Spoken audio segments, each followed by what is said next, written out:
Maruhan starts off as your typical turbo loser, crippled by social anxiety and a serious case of autism, but as the story unfolds, he transforms into the coldest, most emotionless Chad of all time. In a world where everyone has a single talent, his absolute menace breaks the system by devouring monsters to steal and stack their skills infinitely. Oh, and he's got a superior named Kang, a ripped badass girl whose abs you definitely shouldn't be thinking about licking. One might say Maru's got it easy, but in reality, odds are completely stacked against him. In just 1 year, monsters will rain from the sky, plunging the world into chaos, and it'll be up to him to stop it. But before all hell breaks loose, let's rewind a bit.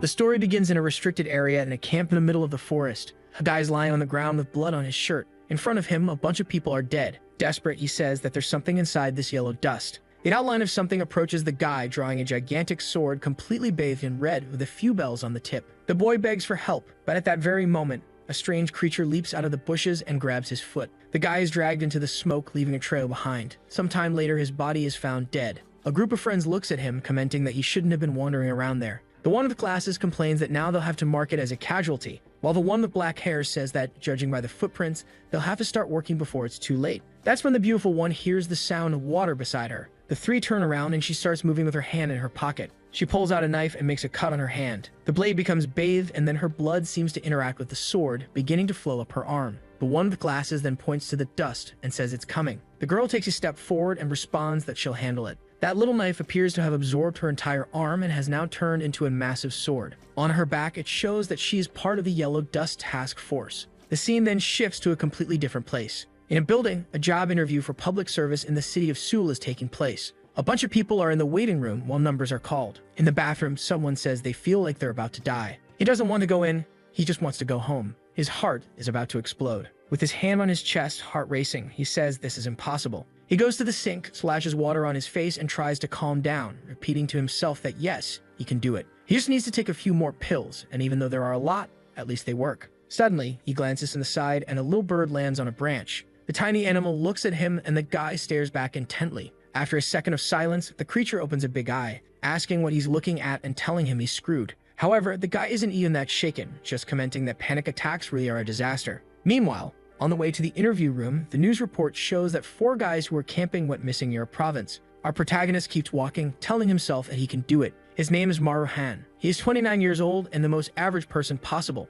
He's just an ordinary student from a regular school who graduated from a mediocre university and is struggling to find a job. Man, if that's his mother, I'm scared. I don't know what's bigger, her heart or her jaw. This is the 5th year that our guy has been trying to become a public servant, and only now has he reached the interview stage. At that moment, a woman enters the room and calls his name. He immediately stands up excitedly, saying he's here, while repeating to himself that this time he'll definitely make it. The guy marches stiffly, telling himself it's going to be easy, until he comes face to face with the big boss behind the laptop staring at him. The guy's fall is hard, and the interviewer asks why he wants to become a civil servant. He blurts out awkwardly, shouting that he wants to give back to the community and help society. Yeah, that's it. But in his head, he's thinking that what he actually wants is stability, a steady salary, a secure life, and not too many adventures. Then the interviewer asks what he would do if his superior did something wrong. Maru replies that honestly, he would point out what the person did wrong and try to find a solution, but would remain flexible and positive. He knows that if he says he wouldn't do anything, these guys won't approve him, so he's just lying, as if he would actually get involved in other people's business. The guy then asks how he handles people. With a bright and confident smile, he says he's terrible at it. He can't communicate well, gets stressed easily, and was bullied at school because of his panic attacks and everything else. That's what he said, but in his head, he was going to say that he's super friendly, has great friends, and still keeps in touch with his classmates. The interviewer looks confused, and the fool realizes he said what he was supposed to think and thought what he was supposed to say. What an idiot. The guy just clears his throat and says they'll move on to the last question. Even a flash of light reflects off his glasses as he asks how Maru handled the most difficult moment of his life. Looking like a complete fool, Maru says that life has been pretty easy for him, and he hasn't really gone through much. But the guy insists, telling him to just mention any problem that comes to mind. Maru, all twisted up, says that nothing really comes to mind, except for that time he went to the mountains with his father. That's when he recalls a memory of himself near that yellow mist. His heart starts racing and he remembers the black creature with golden eyes staring at him. Now his breathing becomes shallow. The creature in front of him had countless eyes sprouting from its head, with a pile of bloody bodies on the ground while Maru was still just a child. Now frozen in the interview, his vision begins to blur and the chair tips backward, making him fall to the ground. He stares at the ceiling, everything spinning, until the interviewer approaches, calling for Mr. Han, shaking his shoulders and asking if he's okay. However, in the middle of his panic attack, the boy tries to hold back his vomit. Too late, The interviewer must have gotten completely drenched. And just like that, we're back at his house with him sprawled out on the bed, mumbling that it was a disaster. He's sure that interview is a lost cause. Now without a job, without a girlfriend, and without friends, how is he supposed to live an ordinary life? Suddenly, someone knocks on the door and he has no idea who it is. Still a mess, he stumbles to the door and opens it, asking what it is. Man, it's a Giga Chad woman. Or maybe it's not even a woman, I can't say for sure. The towering human asks why he didn't answer sooner. He calls her mom, but then sees her stepping into the room, 3 meters tall, built like a JoJo character. But of course, a mother is always a mother. She says she brought him some food and was about to leave. He thanks her, asking if there's any meat. She replies that there isn't, just kimchi and beans. He thanks her anyway. With a jawline that would make mewing practitioners jealous, she glances around and notices that all he's been eating is instant noodles, dirtying napkins, and drinking soda. Meanwhile, he sits there, all crook but happy with his meal. Seeing the mess around him, she starts tidying up, wondering how he can live in such filth. He says he'll clean it later, but she's more interested in how the interview went. That's the final blow. Now the poor guy slumps to the floor, completely defeated. He mutters to himself that there's no way he's telling her he vomited on the interviewer. His mother crosses her arms and smacks his back, saying that if he can't even pass this one, there's no point in worrying. While he suffers, she keeps cleaning. A while later, she even hands him some pocket money. He's moved by her kindness but refuses, saying that he's an adult now and needs to work. But man, she just stretches out her massive arm, activating every muscle, and he immediately accepts. She scratches her gigantic chin and comments that if he failed the interview, then the shaman must have been right. She then tells him that he has to visit the mountain. For a moment, he looks terrified, but in the next, we're already there. The sun is blazing and the guy is wearing a sweater and pants. Now that's a true otaku. As he wonders how many years it's been, he realizes he never imagined he'd be back here, standing in front of the mountain where everything happened. But then he remembers that his mother spoke with an excellent shaman, consulting about why he couldn't land a job. The shaman's response was that it wasn't due to his panic attacks or ADHD. It was because his father, who died 20 years ago and mysteriously disappeared, had left a barrier on his soul that needed to be cleansed. Until he did that, he wouldn't be able to move forward in life. To become a public servant, he had to make an offering on the mountain to appease his father's soul. But after walking so much, he has no idea when he'll finally reach his destination. Until after a while, he stands before a gate and says, "This is it." He opens it and pauses for a second, glancing to the side. At that moment, he seems to see an identical version of himself. Given its transparency, I guess it's either a soul or a memory. The boy rushes to the house's entrance and slowly starts opening the door. Inside, a man stands with his back turned. Maru fully opens the door and just stands there staring. After a moment, he moves closer, tugs at his father's pant leg, and says he's hungry. But his father seems to have a strange expression and suddenly starts screaming. The boy flinches, and with that, the illusion vanishes. Then he feels a sharp pain in his chest and realizes that another panic attack is coming. He takes a deep breath and exhales. A bit calmer now, he reaches into his backpack, pulls out the liquor, and pours it into a cup. He tosses it around the house while telling his father that he hopes he's having fun wherever he is. He explains that he only came because his mother asked him to, asking his father to rest in peace. That's why he's there, to offer prayers to the spirits of the mountain. He recounts that after his father passed, his mother worked tirelessly so he could grow up and find a job. As he performs the prayer and offering, that yellow dust starts creeping in. Maru wonders if all this smoke is because there's a fire in the mountain. He starts running, reminding himself that safety comes first. But then he hears a strange voice echoing, repeating, "Safety first." He wonders if it was just an echo and looks back. Within the yellow mist, a figure emerges. "Ma'am, you've seen this before, so why are you still standing there?" A bloated-bellied, burst-headed monster appears, repeating, "Safety first." Poor Maru has so many hallucinations that he assumes it's just another one. He wipes his eyes, expecting it to disappear. But whatever it is, it keeps approaching him. He knows something is wrong and that he'd better start running. But then something pierces through his stomach. Already on his knees, he wonders if this is how he's going to die. Spending his whole life studying, struggling to get a job, and never even getting to enjoy anything. On the other hand, at least if he dies, he won't have to worry about work or bills anymore. He smirks, saying that he knows no one will care. But then he remembers his Giga Chad mother. She always worked hard, supported him no matter what, and was happy just to see her son doing well. The courage of Giga Chad runs through his veins, and he starts getting up, even with that thing still impaled in him, saying he won't die here. However, the creature catches a scent and, looking all strange, starts moving toward him. Repeating the same words about safety first, the monster moves in to take a bite, and inside its mouth, an eye is visible. The creature latches onto Maru's waist, and he tries to push his torso away to avoid being bitten. However, the monster's mouth is huge, and it sinks its teeth into his shoulder. The poor guy screams in agony, thinking to himself that if this keeps up, he'll pass out. That's when he remembers his father telling him to eat. Well, if the monster can bite, so can he. He bites into the creature's neck, tearing off a chunk. Damn, this boy is brutal. The monster never expected the tables to turn like this, and now it's writhing in pain, while the massive eye inside its mouth keeps staring at him. From within its iris, a dark energy spreads, leaking out of its head. Maru's mind is suddenly flooded with visions of countless bodies being dragged away by these creatures, a kind of carnage where the monsters slaughter each other. Watching over all of it is his strange green eye, observing the battlefield from above. Maru tries to comprehend what he's seeing, who's speaking to him, and whether he might already be dead. His mouth is filled with a metallic taste, and he wonders if this is the taste of death. Someone calls his name. Once again, he wonders who it could be this time. Slowly, he opens his eyes, and a guide at his left asks what he's doing in a restricted area. With his mouth still bloody, Maru is confused and quickly stands up in shock. He immediately looks around, wondering where that monster went or the creature that emerged from the yellow dust. The guy in the Hawaiian shirt wants to know what Maru saw and what he said. Maru explains that a yellow mist appeared beside him. He was attacked by a monster, and now he just woke up. He was sure he was going to die because his stomach had been pierced through. The people who found him exchange glances and signal to each other. The guy in the Hawaiian shirt comments that when the alarm went off about a demon, he thought it was a false alert, but apparently it wasn't. Moreover, it looks like this kid killed it. The girl responds that it's impossible. Sure, you can gain a demon's power through its blood, but you can't immediately use its abilities. The guy glances at Maru, calls his name, and asks if he knows what happened yesterday. Standing there in his torn shirt like some kind of fashion challenger, Maru wonders what he means by yesterday. Then he looks at his phone and nearly jumps. He's been unconscious for an entire day. Meanwhile, the dude comments that if he survived for this long, he definitely gained abilities. The girl says it's too soon to make any claim since he just woke up and won't understand the situation yet. The guy reassures her, saying not to worry, that everyone goes through this,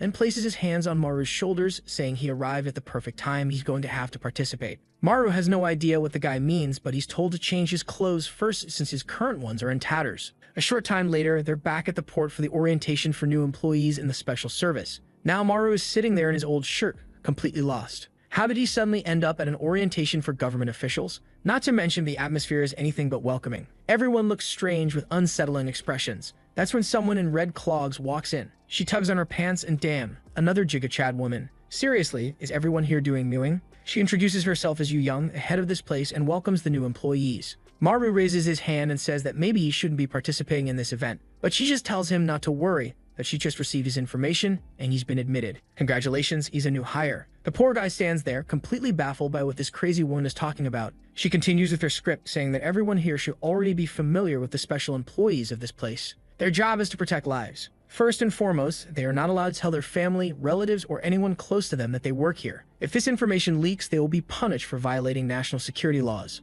Maru thinks to himself that this is an extremely serious statement. Yu Young then says that everyone here must have received new demon abilities this month. When a demon's blood enters your bloodstream, there's a small chance of gaining an ability. Right away, Maru realizes that this must have happened when he bit the monster's neck. She continues, saying that their lucky demons currently only inhabit the mountains. The yellow dust is the first sign that a demon is about to appear. Its concentration ranges from 1 to 10.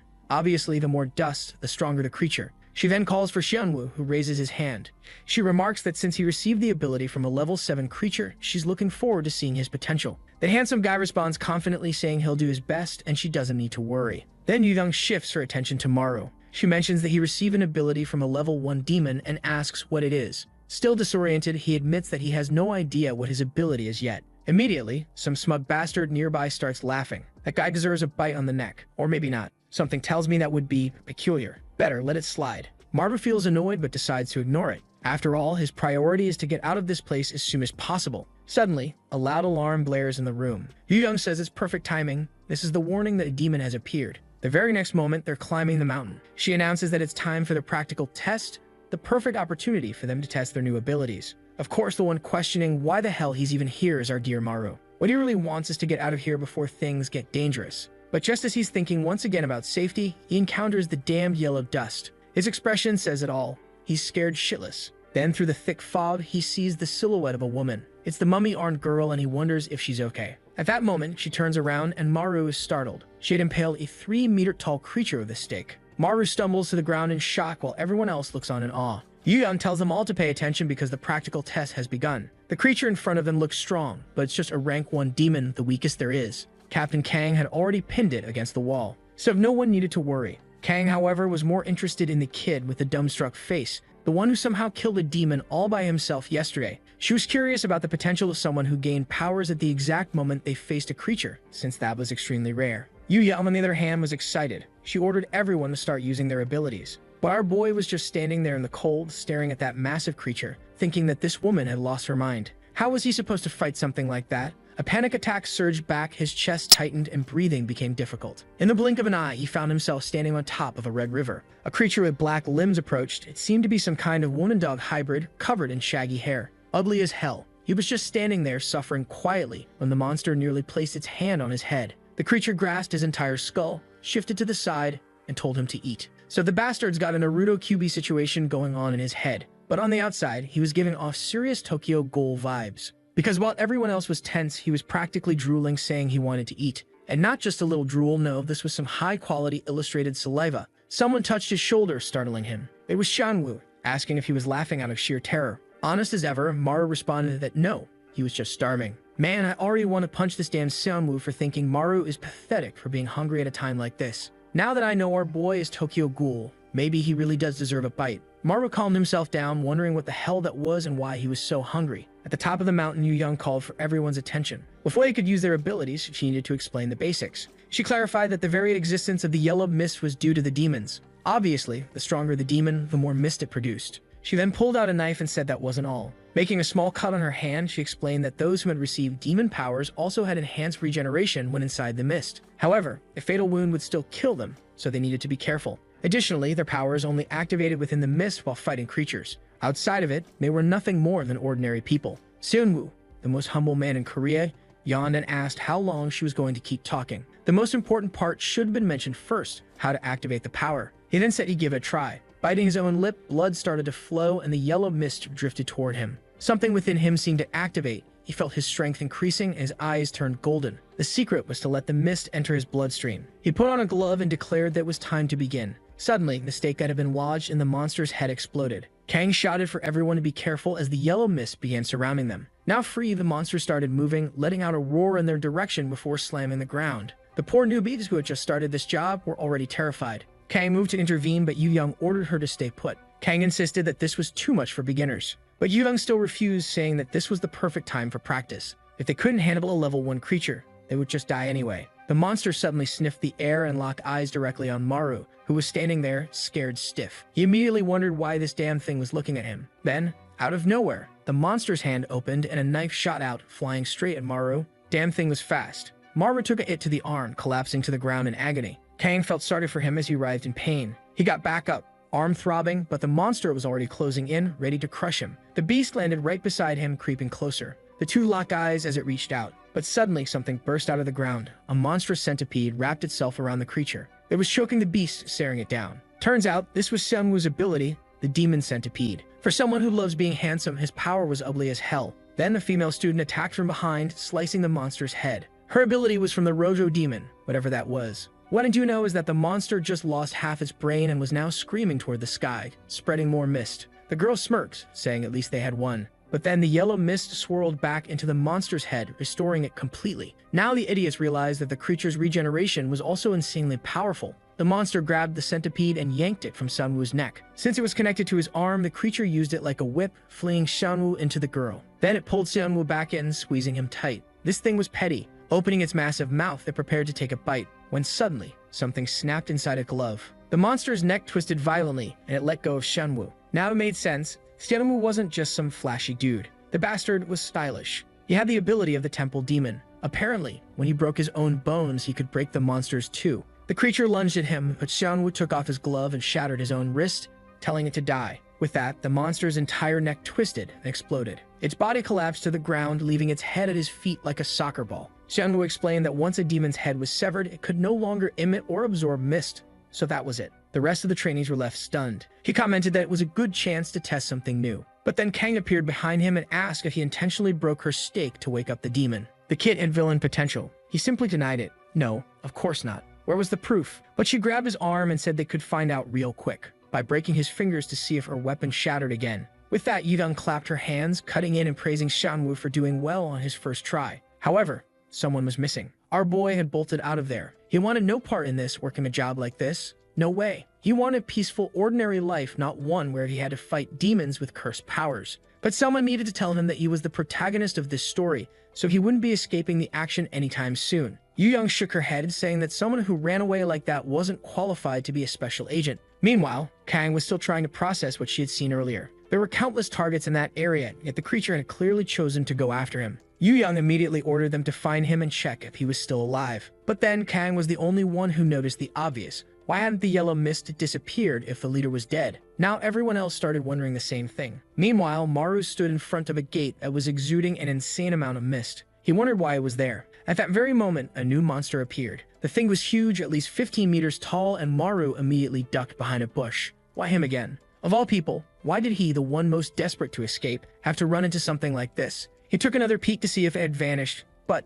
nope. The monster was right behind him. Just then, the TikToker with the dyed hair called for Kang Chana. Yeah, that's her name, folks. She asked what was going on, and he said he had received an alert from headquarters. A level 3 demon had been detected in the area. Yu Yang found it odd. Demons didn't usually show up one after another like this. Kang wanted to know where, and well, we could already guess, couldn't we? Our boy was running for his life through the restricted area, skidding across the ground, shouting for help, until he tripped over a rock and face planted. He got up and spotted that same house, his father's house. At least he knew this place and where to hide. He dashed to a house with an iron door and slipped behind it, panting, wondering what the hell that thing was. He peeked through a gap, reassuring himself that there was no way the monster would follow him this far. Of course, it was right there. Why the hell was this thing so obsessed with him? Not to mention he had no idea what those things floating around its head were. Just then, he heard the sound of the gate opening. An old man stepped inside, calling out for someone and wondering why there was so much yellow mist in the air. The old guy's cataracts were bad. He couldn't even see the 15-meter-tall monster standing right in front of him. Meanwhile,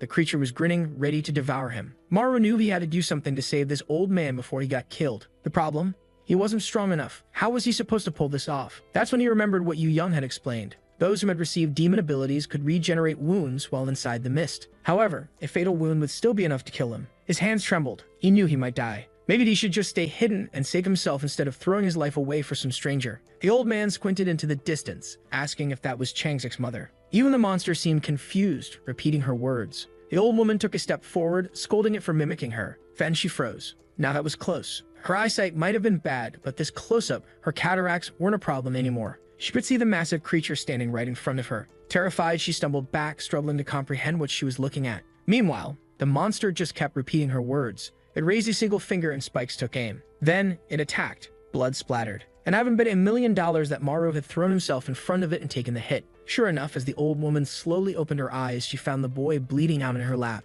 He weakly asked if she was okay. She said yes, but he collapsed onto her, missing an arm, impaled all over. Man, this kid suffers. Struggling to stay conscious, he told the old lady to run, while wondering why he had been cursed with a level 1 ability. His power was as useless as the resumes he sent to companies. In the end, he was going to die, and he wouldn't even be able to save the old woman. All he wanted was for someone stronger to show up and save him for once. As he lay there waiting for help, the yellow mist began seeping into his arm. Veins started surfacing on his neck. And here came the telltale cultural artwork drool. Then, in a sudden burst, he lunged straight at the monster, to bite it. Meanwhile, Kang was sprinting through the forest. She heard a scream behind her and turned. She burst through the gate, only to witness something insane. Maru was feasting on the monster's neck. Horrified, she couldn't comprehend what this rookie was doing. The creature grabbed Maru by the head and slammed him against the wall. He was barely conscious, but it looked like he had swallowed the chunk he bit off. The monster, on the other hand, was furious. The little bastard had taken a bite out of him. As the monster tried to flee, Kang noticed something. The part that Maru had bitten wasn't regenerating. She didn't understand why, but this wasn't the time to worry about that.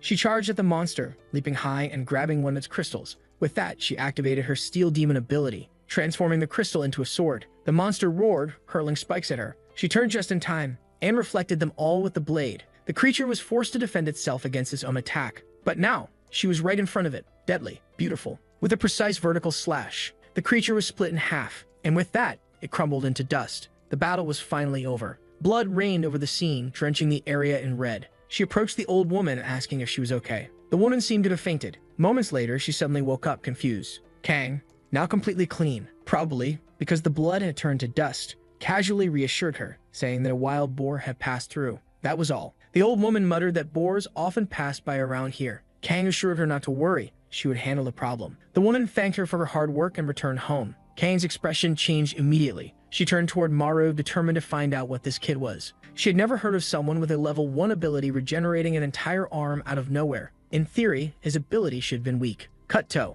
our boy screaming in frustration. He had just received a message saying he would be starting work tomorrow. But after remembering that spiked monster that nearly killed him, he had zero interest in showing up for that job. Maru collapsed onto his bed, muttering that there was no way he was going to that job. But on the other hand, He really did need work. Desperate for a job or not, he was too exhausted to think, so he decided to just sleep. However, if there was one thing this guy never got, it was a moment of peace. As always, he was dreaming about that war where the red monsters devoured and slaughtered each other. A voice called out, telling him to come back. Suddenly, he woke up in a cold sweat, panting, staring at his hands, unable to make sense of what he had just experienced. Morning had already arrived. He glanced outside, only to see that the entire mountain was on fire. Amidst the burning trees and bushes, a creature made of ashes was walking, setting everything ablaze. Then a soaking wet girl appeared, throwing water at it. To be honest, those little splashes weren't going to do much. But she wasn't alone. Another person arrived and launched an ice attack. The monster's leg froze solid, turning it into an oversized popsicle. The girl called for the leader, noting how strange it was. Creatures like this weren't supposed to appear at night.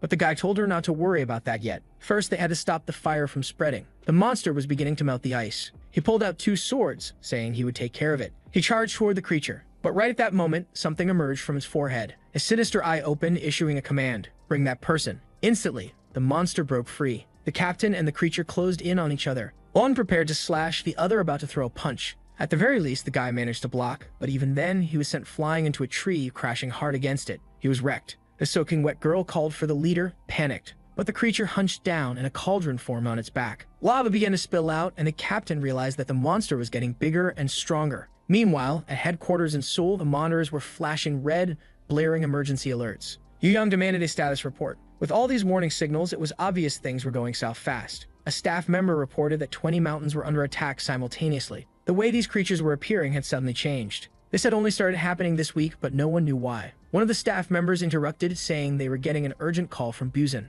Yu Young answered, asking what the issue was. Anne was immediately greeted with, "Hey, big sis." The caller was Ba Myong-sik, director of the Busan division. He wanted to know when she was planning to visit his city. She sighed, greeted him, and told him to get to the point. That's when he explained what was happening. There had been a portal open for 3 days straight. Yu Young was stunned. How was that even possible? Reachers just kept pouring out. The team in charge of the area was exhausted, fighting non-stop with no end in sight. Yu Young asked why the portal wasn't closing. Had they identified the cause? Myong-sik said that the monster they were dealing with just kept repeating the same thing over and over. They even sent a girl with interpreter abilities to figure it out. The monster's message: bring that person. As the creature continued rampaging, Yu Young asked who exactly this person was. Myong-sik admitted that was the problem. They had no idea. He didn't know who it was, but whoever it was needed to show up fast. Yu Young then made a call to someone in a helicopter. The guy picked up, asking what the problem was. She quickly explained the situation on the mountain. Without hesitation, the guy stepped to the edge of the helicopter and simply said, "I'm on my way." He told her he'd call back once he had handled things. And with that, he leaped, plunging through the air like a shooting star. On his way down, he passed through a wave of yellow mist. This guy had zero fear. Then, all of a sudden, he activated spatial inversion, suspending himself midair. He landed gracefully on top of the gate. The people below were shocked. Who was this lunatic who just dropped in out of nowhere? One of the women yelled for him to get down. It was dangerous. Meanwhile, the red-hooded demon grinned, seemingly pleased by his arrival. It lunged at the woman, aiming for a piercing kick. She barely managed to dodge. The problem was, now the monster was right above her. She had no way to escape. But then, the newcomer reached into thin air, opened his spatial tear, and ripped out the monster's entire spinal column. The creature froze in shock. He casually congratulated everyone for their hard work, saying they could rest now. From here on out, he would handle things. The captain was thrilled, but the girl wanted to know, who was this guy? The captain explained. This was the first ever special ability user, the founder of the task force. The guy stretched, placed a hand on the ground, and said, "Let's get this over with." He was the strongest demon ability user, Director Jong Il-do. Purple lines spread across the ground, reaching toward the mist. They rose, higher, higher, until they towered above the moon itself. From afar, everyone saw it, wondering what the hell that thing was. The guy with glasses admitted he had never seen this in person before. But in theory, this was the most powerful spatial ability in existence. Jong was carving a path straight into the yellow mist. Meanwhile, back on the burning mountain, the magma monster had grown even larger, and the ice water duo couldn't hold out any longer. The girl had collapsed. The guy called for her to get up, or they were both going to die. The lava beast charged again. The ice user desperately raised a barrier, but the monster smashed through it, sending him flying. It kept attacking, hammering at him repeatedly, until the shield shattered. He crashed to the ground, gasping for breath. He knew this was it. This was how he was going to die. But then, a rift appeared behind the monster. John yanked the beast's head through it, hurling the entire thing away. The explosion sent crows scattering through the sky. Jung declared that it was time to take care of this monster. Not just this one, but all of them. He activated every single rift unit. Across Gangwon province, a boy was being trampled by a monster. The creature spoke something in a strange tongue, then stabbed him in the chest. But at that moment, a rift opened behind it. and the beast was dragged inside. Across all the mountains under attack, the same thing started happening. The monsters were being pulled into the same place. On the one hand, this was good. Now they were all concentrated. On the other hand, this was extremely dangerous. One of the staff members noted that the danger signals were disappearing, and the director calmly stated that this just meant he had arrived safely. The good news? Jung's plan worked, and now all the monsters were in one place. The bad news? Jung's plan worked, and now all the monsters were in one place. But Jung was thrilled. Now it was time to begin. The demon screeched and charged toward him, but even surrounded, he simply pointed at one and tore open a spatial rift. Then, with the grace of a ballet dancer, he executed a Michael Jackson spin, slicing in every direction at once. Demon heads flew into the air while the rest of the squad watched in disbelief. They had never seen someone this powerful before. Jung then approached the magma creature and called for the translator. He told her to handle this. Then he asked the monster why all of them had suddenly become so agitated this week. The translator relayed the answer. Bring that person. Jung frowned. He asked, who is this person? The monster simply repeated the question. The translator reported that the creature was just copying what Jung had said. Without hesitation, Jung slammed the monster into the ground. If that's the case, he said, then we'll just keep killing them until they stop coming. Now drenched in blood, he turned his attention to the gate. Once again, he placed his hand on the ground and opened a spatial void beneath it. The entire area was absorbed. Honestly, that was an efficient way to handle things. One of the squad members in the background sighed in relief, saying she felt safer knowing they had someone like Jung to rely on. In a single moment, he deactivated his power, and the gate was gone. The next day, back at headquarters, Yu Yun entered the office and immediately asked Jung what he had done with the portal. He casually explained that it was inside his black void and that he was exhausted from the effort. But the insufferable woman just told him he should handle everything as he always did. Jung groaned, saying that he had limits too. It wasn't like he could run the entire organization by himself. He turned on the TV, saying that he understood, but he had already gathered the information she asked for. The screen displayed photos of all the new recruits. Yu Yun wanted to know why he was so interested in them. He explained that he was trying to understand what the demons wanted. Not only that, he wanted to figure out why the demons wanted him. Amidst the endless pile of monstrous bodies, there was a single gigantic woman's corpse. That same green eye was watching, still repeating its message, bring him. Meanwhile, Maru's first day on the job, Maru arrived at work. His mother had cried when she found out he got a government job. He couldn't give her any details, but she was so happy that he simply couldn't refuse. The moment he arrived, he was immediately greeted by a Hawaiian shirt guy who bluntly asked why the hell he came back. The guy shook his head, saying he didn't want a coward on his team. Maru only smelled the reek of alcohol. The actual boss greeted them, and Seonwoo, still fuming, immediately said he didn't want to be here. He wanted to be transferred to the main city. But the leader just shrugged, saying he had no idea why a level 7 had been sent to this place either. Clearly, there was some kind of issue with him. Either way, both of them were welcome to Gangwa's team. Maru wondered what exactly he'd be doing here when there weren't demons to hunt. As soon as the leader opened the door, Maru saw everyone in the office killing zombies and dissecting creatures. But then, reality hit. It was just an ordinary office like any other. The guy in the Hawaiian shirt introduced himself as Go Deokman, the team leader. The girl with glasses was Yoon Ji-won, who had 7 years of experience. The plant guy, who had also been here for 7 years, was Kim Yebak. And the TikToker. We already knew him, Yoseok. He had 1 year of experience. Go Deokman told them to get along and to sit wherever. Maru, sweating, found a seat. He wondered if everyone had been this stressed on their first day. Nervous, he greeted his new coworkers, trying to make a good impression. But then, Seonwoo, sitting directly across from him, glared and told him to stop looking at him. Poor Maru was crushed. Seonwoo, meanwhile, was pissed that he had been sent to this isolated place. So Maru turned his attention to Yoseok, who was busy browsing designer brands online. He asked what exactly their job was. Yoseok casually pointed around, explaining that they were a special unit that dealt with the yellow dust. There were 13 divisions spread throughout Seoul, and those ranked level 7 or higher were assigned to special missions. As for their island, it was mostly for incompetent people, or for those who were just plain weird. Maru immediately related that explained why he was here. But still, something about this place felt off. Yoseok added that some capable people volunteered for this job. At that moment, both of them turned their heads, and damn, that girl trained hard. Maru, feeling awkward, straightened up, but she stared right at him. Ji-won told her she should go home after her shift at the station, but she just sat down, saying she had no reason to go home anyway. Kang Chana watched all of this unfold, quietly observing the fact that Maru had ended up here. Something strange had happened. She had woken up with no memory of the previous day.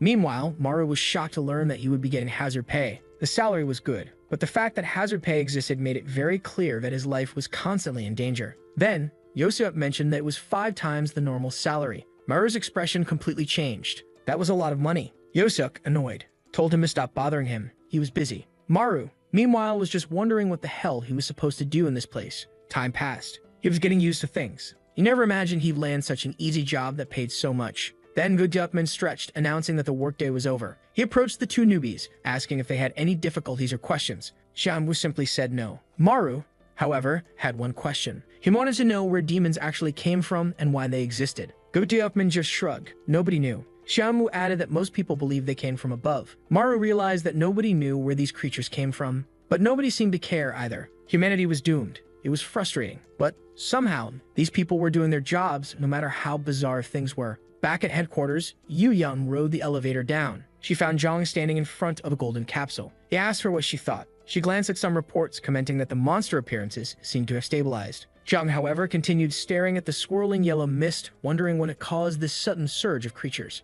Yu Yang suggested that maybe they were getting closer to the truth. Zhang wasn't so sure. He was staring at a fallen angel bound and suspended upside down with white hair and murmured that he wasn't convinced. Zhang wanted all the leaders to stay on high alert for now. If the rest of the organization found out about these details, it would cause absolute chaos. The scene then shifted to Maru, who was asking what they were talking about. The others were grilling some barbecue, casually explaining that this was exactly why they had to celebrate as much as possible. Yu Yang mentioned that because of this prophecy, they tried to enjoy life every day. Confused, Maru asked them to actually explain what was going on. Goodupman finally answered. There was a prophecy that in 1 year, demons would start raining from the sky. Countless portals would open all over the world and the earth would be drenched in blood. Maru immediately thought that sounded insanely terrifying. Goodupman told him to keep that information secret. It was a very classified secret. Meanwhile, Yu Yang encouraged everyone to drink until they vomited. Yoseok wanted to go home, and Kang Chana warned them to be careful since they had work tomorrow. Apparently, Xianwu's biggest weakness was alcohol. He was already wasted and passed out.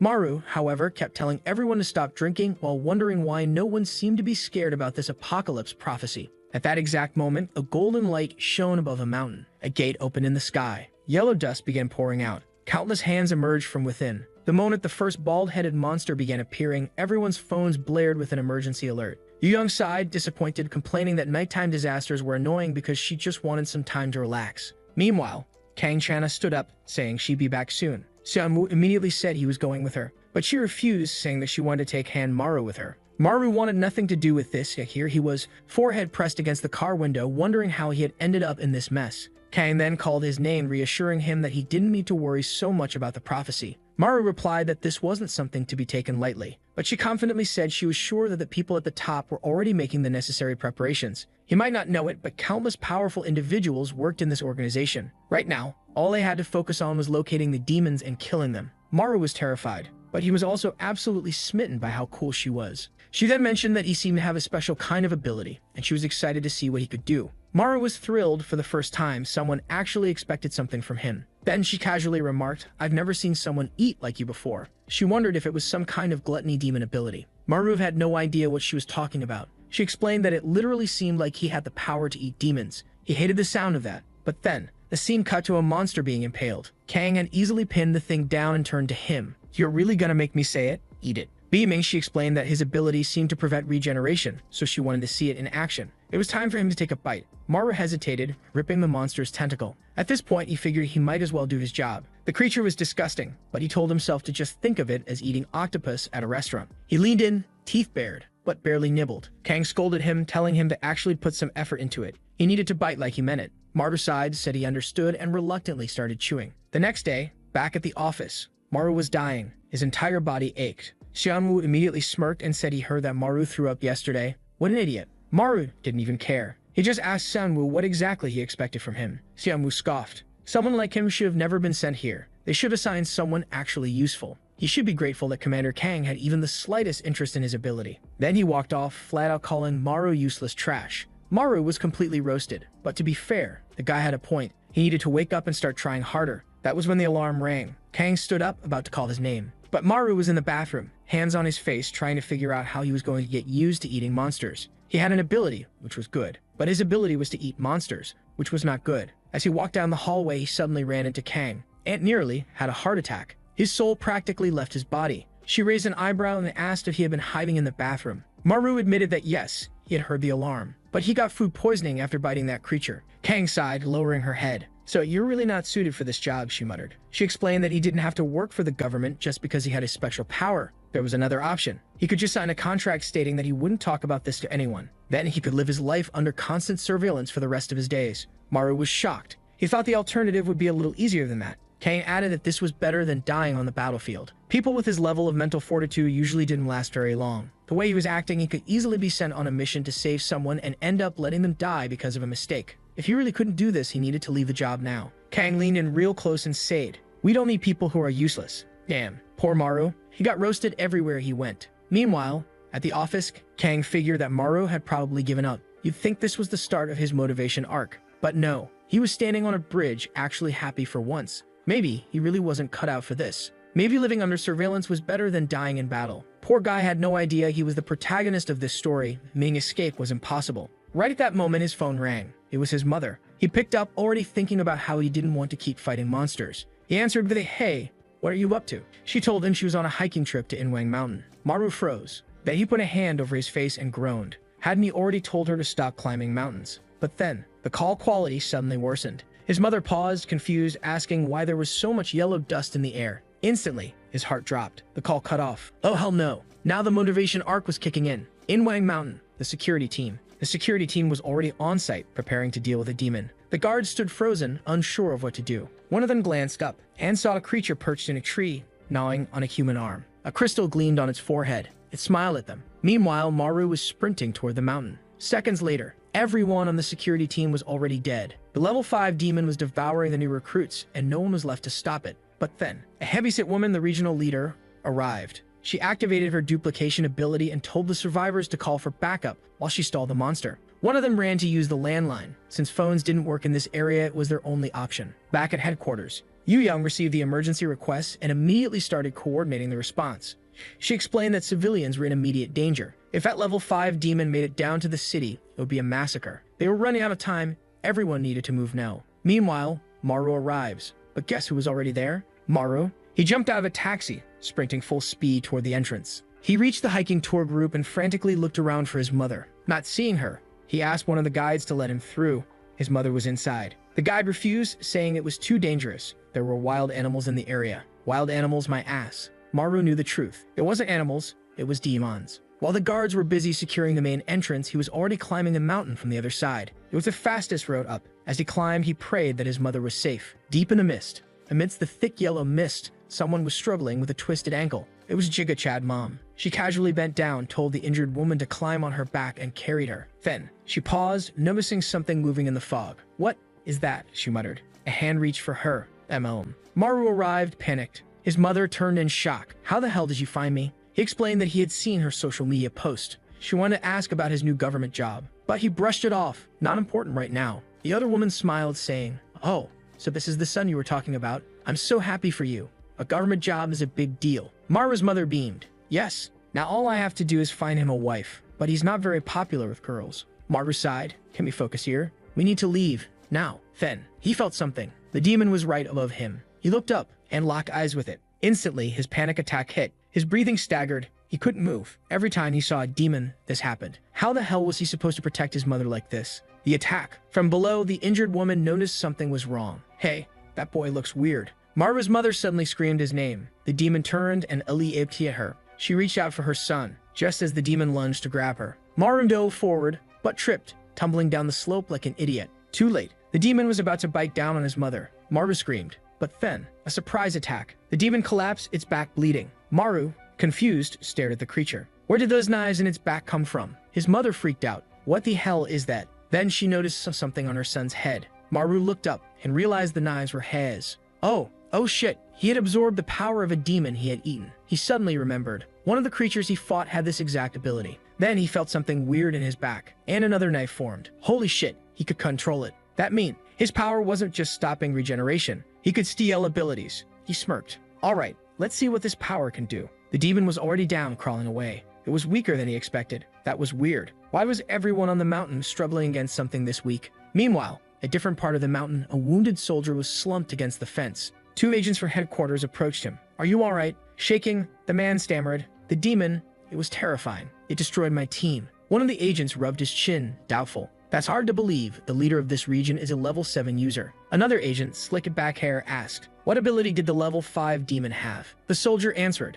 "It had the mirror ability." Maru's real problem. At that moment, something shimmered on the demon's back. Maru's eyes widened. The attack he just used had been copied. Before he could react, the demon attacked. Its crystals impaled him all over his body. But Maru wasn't panicking. He was just shocked. That bastard copied me. The demon slowly advanced, its forehead gleaming like a mirror. Maru immediately realized this was a reflection-based ability. The monster mimicked his movements. If he attacked, it would strike back the exact same way. Then behind him, his mother cried out in pain. He turned. Her knee was bleeding. She was worried about his injuries, but he only cared about her ability to heal. He lifted his shirt to show his wounds. Don't worry, I'm fine. His abs were chiseled. Giga Chad DNA activated. Now he knew. If he wanted to protect his mother, he had to kill this thing. He turned to her. Hide. I'll take care of this. His mother looked scared, but he turned around and spoke firmly. He was a public servant who protected civilians. He would take care of this in a second and be right back. He launched himself at the monster, grabbed it by the waist, and hurled it off the mountaintop, taking it down with him. His mother screamed as crows scattered into the sky. Maru managed to land on a higher ledge while the creature tumbled down below.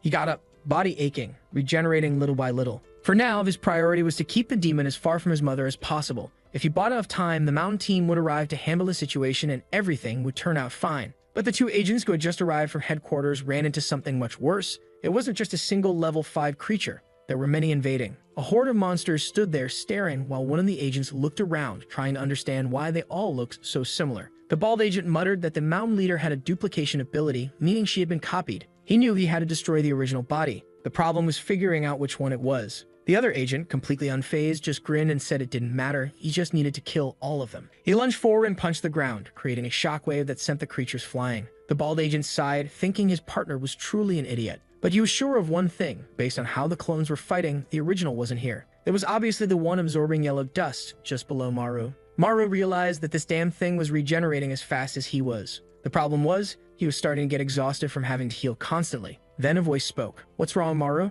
His stomach dropped. The demon had copied his mother's voice. Maru snapped. Don't do that. He yelled and threw knives at it. But his aim was terrible. He muttered that controlling someone else's ability wasn't as easy as it seemed. Meanwhile, the creature calmly formed a crystal and launched it straight into his shoulder. That just pissed him off even more. This time, he unleashed an entire barrage of knives. One direct hit to the monster's shoulder. Maru cheered. But then, the creature grunted, shook its body, and instantly regenerated. Maru's heart sank. They had the same attack ability, but the monster's recovery speed was even worse than his. That meant it was weaker than him. Then he remembered something important. Obviously, it was a conversation with Kang Chana. She had told him before, I have the feeling you never actually listened to what I say. Lying on the ground, bleeding, Maru muttered that maybe he wasn't made for this. But she had reached out her hand, helped him up, and said, You're just scared of getting hurt. He had to understand that wounds healed inside the yellow mist, so it didn't matter. The pain was real, yes, but that was just part of it. Plus, he had to eat those damn demons to recover. She had been crushing his hand as she spoke, and he had asked if there was a better way to fight. Kang had thought for a moment before responding. To kill a monster like this, you had to cut off its head and stop it from absorbing yellow dust. Since he lacked an offensive ability, he could only act as support. But on the other hand, he had the best regeneration ability. That meant he shouldn't be afraid to fight monsters head-on. Back in the present, Maru grinned. If his ability was the best, then he wasn't going to be scared anymore. Besides, thanks to gluttony, he had more than enough strength to kill this thing. The problem? He still couldn't aim properly. Landing a precise hit on the neck would be difficult. Meanwhile, the monster kept mocking him in his mother's voice. What's wrong, Maru? At that moment, Maru made a decision. If he couldn't aim, then there was only one solution. He threw another crystal at the demon. It dodged. But when it looked up again, Maru was already midair, charging toward it. The creature had no time to react. It unleashed yellow mist, trying to block him. But it bit down on his knife, stopping the attack. Then it grabbed him by the throat. The monster got close to his face and asked, Why do you fight like this? It pressed against a rock, then flung them both to the mountaintop, slamming him into the ground. Maru couldn't breathe. He couldn't activate gluttony, but he had to bite this thing. The problem? The demon wasn't close enough. Then, it bit his neck first. Maru couldn't bite back, so he ripped a knife from his back and stabbed the creature aside. Blood poured from his wound. He tried to stop the bleeding, but the monster just stared at him. Then, dizziness hit him. His vision blurred. His wound wasn't healing. Had the monkey copied his ability to block regeneration? Looking at the pool of blood, he had no idea how much time he had left. If he failed here, what would happen? Then, he remembered another moment. Another conversation with Kang Chana. She had sighed and asked, How many times are you gonna pass out? He had explained. It was a panic attack. He couldn't control it. His chest tightened, his mind went blank, and all he felt was the certainty of death. Her response? That's exactly why you need to get over it. At this rate, the next time you think you're gonna die, you actually will. You're the last line of defense for civilians. If you're weak, they die. In the present, Giga Chad Mom was wandering nearby, calling out for him. Maru was somehow still alive, gripping his bleeding neck. But his face looked awful. He picked up a crystal. The monkey copied him. Maru remembered Kang's words. Even if he did, he had to take this monster down with him. He bit down on his lip, furious. Then he screamed and ran straight at the demon. The monster crouched, dodging and stabbed his ribs. But Maru had thrown his dagger upward. The creature asked it, "What are you trying to do?" Maru grabbed it and roared. Every crystal he had thrown so far flew toward them both. The monster froze and got hit by all of them. Actually, they both did. But at least, the last knife he had thrown from above came down and cleanly severed the creature's head. Its limbs detached. Its body collapsed. Maru, shaking, stumbled backward and fell. At headquarters, the agents saw the monster disintegrate and wondered if they had killed the original. The bald one said no. Someone had killed it elsewhere. Back on the mountain, Maru's wounds slowly healed, but this time he really thought he had almost died. Then he got up, intending to find his mother. But his father's voice whispered behind him, "Eat." His father pointed at the monster's remains. "Go back and eat it." Maru finally understood. That crazy old man had known all along. The monster had a rare and powerful ability. If he ate it, he might gain another power, and he remembered Go Dukman's prophecy. In 1 year, creatures would rain from the sky. Motivated by the desire to become strong enough to protect his mother, he approached the demon and grabbed its arm. With that, he began his daily meal. Not fully confident and looking sharp, he declared that from this day forward, he would eat any strong demon he encountered. The guy even licked his lips. Sometime later, his mother woke up in the hospital, asking if she had really passed out on the mountain. But she didn't seem too concerned, just saying that she didn't really remember much. Maru was relieved she didn't remember. In theory, she should have, considering the monster had been right in front of her. Still, he showed her a news report about everything that had happened on the mountain and told her to stay out of dangerous situations from now on. His mother then mentioned that she had heard rumors about someone who looked like his father being seen on the mountain, which was why she had gone to check it out. That was when Maru started connecting the dots. His father had also disappeared on a mountain. Maybe it had something to do with the demons. A memory surfaced. He was in the forest, looking up, face pale with terror, blood dripping from his mouth, barely clinging to life. His father's arm was being devoured. This was the first time he had ever remembered something like that. Then, panic attack incoming. But Jigachad Mom snapped him back to reality, asking why he looked so pale. Yeah, working for the government really was exhausting. Still looking a little shaky, he told her not to worry. He was getting used to it. Back at work, someone called out. Officer Maruhan. He had been hiding, trying to keep a low profile, but now they awkwardly stepped forward, greeting everyone. Jiwon immediately asked him what happened yesterday and why he had disappeared without saying anything. Xiaomu scoffed. Isn't it obvious? The coward got scared and ran away. Instead of explaining that he had left to save his mother, Maru just apologized. Meanwhile, Kang Chana, who somehow kept getting more stunning every day, casually spoke up. He was sick, so I gave him the day off. Maru blinked. Why was she covering for him? She was just staring at him as if silently telling him, "Don't say anything." Jiwon sighed and said Kang should have notified them about something like that. Kang apologized. Jiwon, however, wasn't letting it slide. You get to say sorry after making a mistake like that. Before the argument could escalate, the alarm went off. Kang immediately started changing into her gear. She said she was heading out to take down a level 2 demon. Then, out of nowhere, Maru enthusiastically shouted, "I'm going too." The entire room fell silent. A while later, they were hiking up the mountain. On the way, Maru apologized for making her take the blame for his mistake. Kang shrugged. She said she knew he had left because she had been too harsh on him, so it was fine. But why did you come back? Maru was already sweating and out of breath, and they were only halfway up the mountain. Still, he managed to answer. He was here to fight now. Right at that moment, yellow dust started rising. A massive fat creature emerged in the distance. The ground shook. The monster charged straight at them. There was a huge, gray, obese old man, yelling that he was ready to fight. Kang Chana warned them, even though it's level 2, don't underestimate it. After all, an entire mountain team had been wiped out by a mere level 5 demon. Maru knew exactly which one she was talking about, the one he had beaten yesterday. Then Yosiak, the TikToker, casually commented that those guys were lucky HQ had taken care of the monster. The main branch only had level 7 and above users, meaning they were on a completely different level. Maru froze. Should he say it? Should he tell them it was actually him who had killed it? The problem was, he had left early yesterday. He'd have to explain a lot, but he wanted recognition. He wanted them to know he worked hard too. But before he could say anything, Kang asked, "What is that demon doing?" The creature had its hands under its arms, scratching its armpits. Someone yelled for them to step back. Maru suddenly stepped forward and said, "No need, I'll handle this." Kang looked genuinely surprised. Since when does a level 1 user think they can take on a level 2? Maru pointed at himself. That level 1 user is me. He faced the demon, then slicked back his hair. Time to show how much he had evolved since killing the monster on the mountain. He mimicked the monster's movements, scratching his armpits. I'm not a useless member of this team anymore. A horrific stench filled the air. The moment the monster sniffed, it screamed and ran away. That's supposed to be my ability. Even Maru was disgusted by what he had done. Still, he rushed in for a fistfight. I'm not losing to trash like this. He landed punches right in its stomach, making it stumble. Yosuk, meanwhile, covered his nose, saying this wasn't a fight. It was chemical warfare. Kang Chana was dizzy, barely standing. How could a level 7 be affected this badly? Maru kept flailing his arms, locked in a high-intensity slap battle with the monster. The creature wailed, realizing its own ability was working against it. It vomited, collapsed, and passed out. Maru turned to the others, smiling. I won, right? They did not look impressed. Later, they all washed up in the river. Kang Chana, sitting nearby, kept watching Maru. Then she asked, so you really can absorb demon abilities through gluttony? Maru nodded, explaining that the last demon he ate had the ability to reflect attacks. Yoseok mocked him. Oh, so that's what your whole dramatic speech was for. All that build-up for that? Maru felt a little embarrassed, but Kang just shrugged. It doesn't matter. You did well. You're improving. Maru blushed, until she ruined the moment by adding, but honestly, you're still disgusting for having to eat those things. Humiliating. They left soon after, saying they needed to check for more demons. Maru sat there, wondering, why did I have to get stuck with that monster? Why can't I ever look cool? Then someone appeared behind him. Are you Maru-han? Maru froze, covering his face. Who are you? It was Zhang. He only had one question. Did you kill the level 5 demon on the mountain? Considering Maru was supposed to be a level 1 user, this was extremely strange. Maru, feeling awkward, answered yes. Zhang smiled. I'm here to take you to HQ in Seoul. Maru blinked. Wait, was this a promotion? Zhang simply asked. You know what HQ is, right?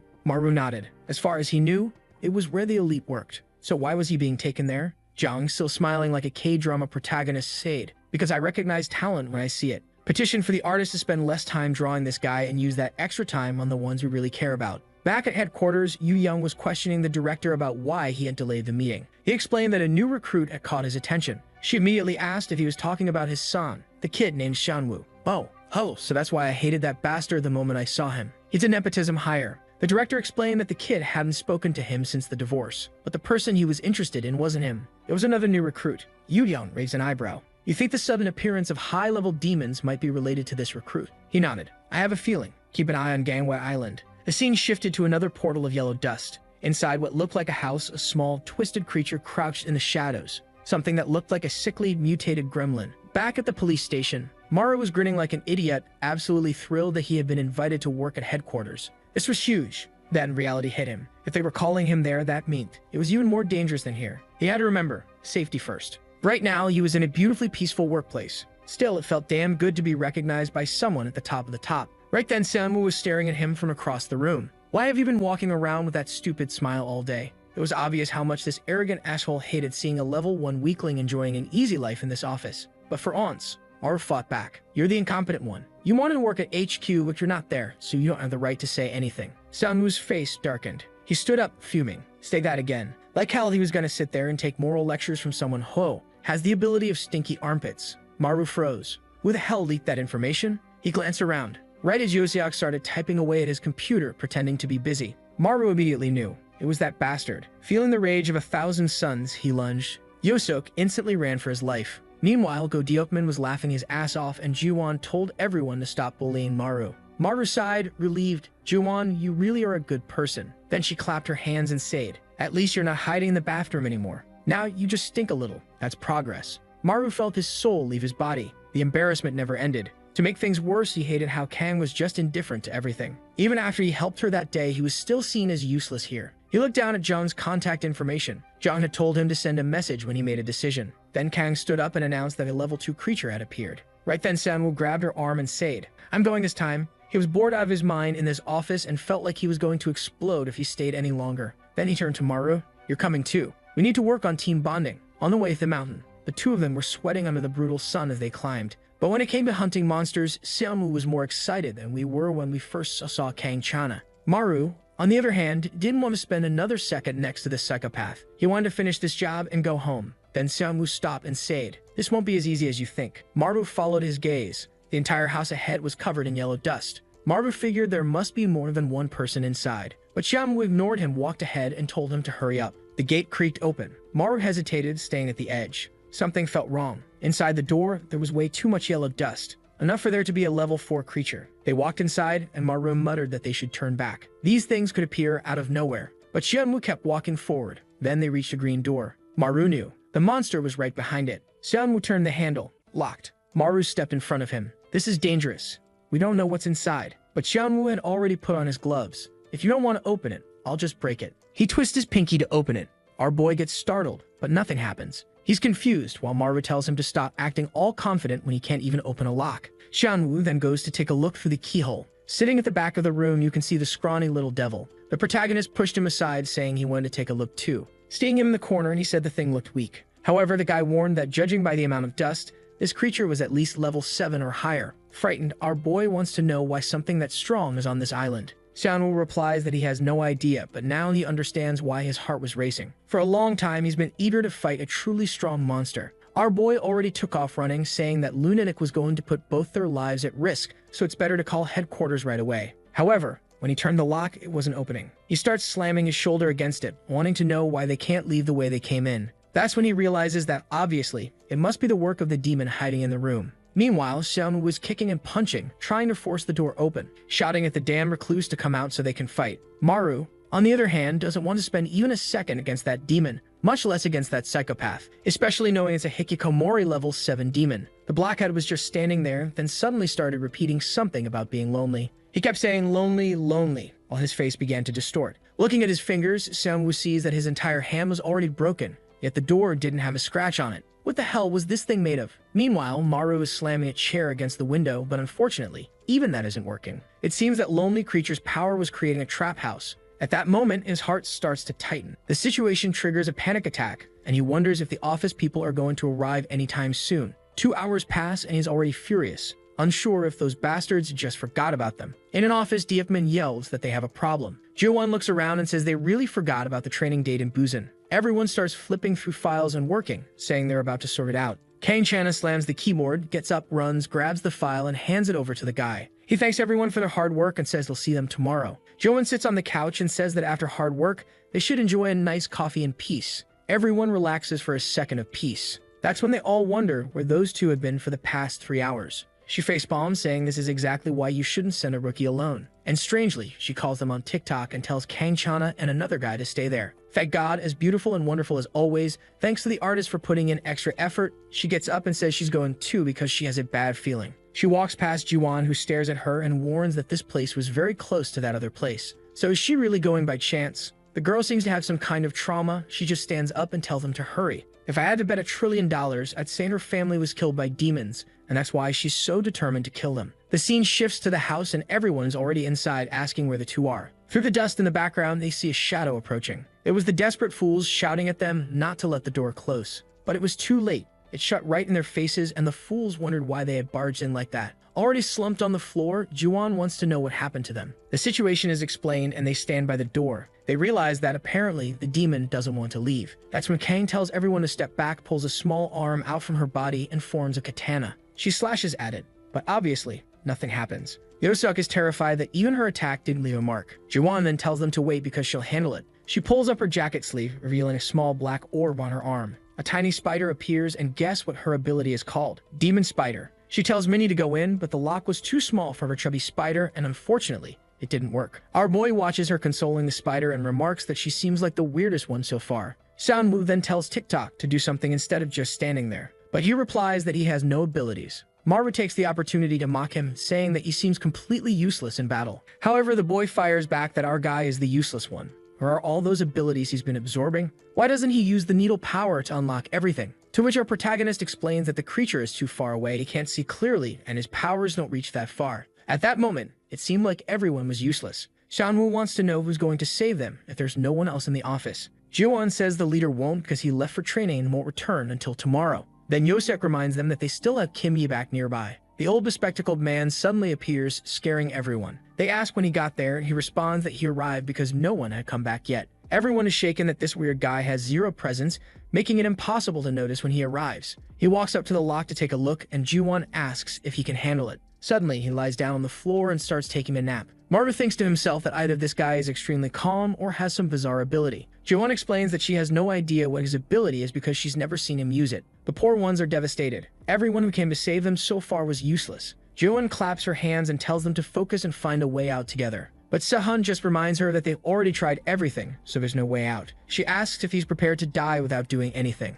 TikTok suggests waiting for the leader while our boy bites his nails in fear. In the background, he wonders why Kang was just standing there doing nothing. Something about that was weird. Yoseok, however, wants to understand why the demon isn't moving or trying anything against them. That's when, out of nowhere, A tremor shakes everyone. Kang immediately takes off running, saying it came from the main room. She opens the door, takes a look, and it seems like the whole room is moving. The walls and ceiling were coming down, and the house seemed to be shrinking. That's when Seonwoo states that now, the purpose of that lonely Hakisha is obvious. It will keep shrinking and shrinking the space until the house is reduced to just its room. Maru realizes that, given they can't destroy the walls, they're going to be crushed to death. No one has any idea what to do, and our boy desperately needs a solution. Then we see a flashback to 4 years ago, with 2 women gathering plants. A younger, cuter Kang arrives, greeting them with a cheerful hi. And then what might be her sister runs up to hug her. A happy family in the middle of the mountains. You already know this isn't going to end well. The two were clearly very close and talked about growing up together with their grandma. Kang saw a drawing on the wall and told her to stop doing that or she'd get scolded.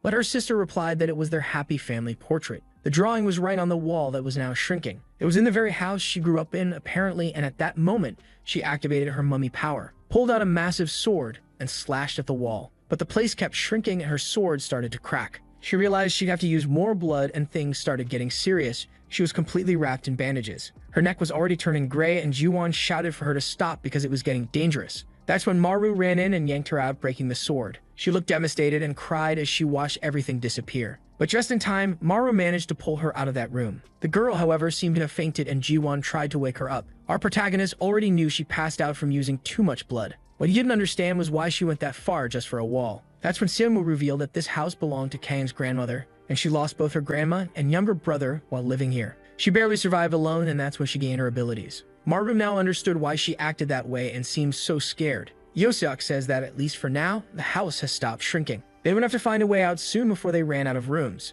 Seeing the small piece that Kang tore from the wall, Jiwon throws out the saying, "Soft water on hard stone keeps hitting until rage." Sometime later, the sounds of attacks echo through the forest. There was Seonwoo, who managed to carve out a tiny hole with his knife and 1,000,000,000 strikes. Everyone had already used up all their energy and couldn't do anything anymore. A knife falls on Maru's lap and Seonwoo says it's his turn now. He gets up, his arm still in bad shape, dying of thirst. But just as he's about to start, Kang snatches the knife from his hand and says she'll do it. He asks her to rest a little longer, but she insists she's fine. She goes to the wall and starts scraping. Our boy comments that he heard this was her grandmother's house. He found it strange that such an abandoned place was so clean, so she must have been taking care of it. She says it's because she's been waiting for the day the demon that killed her family would return. Maru doesn't understand how she knows the creature will come back one day. She explains that the demon from that time was completely different. A creature with a feminine silhouette emerged from the gate. At that moment, she was so scared she couldn't move. When she looked to the side, another one was approaching. This one had a masculine body, stared at her, and seemed to have awareness and intelligence.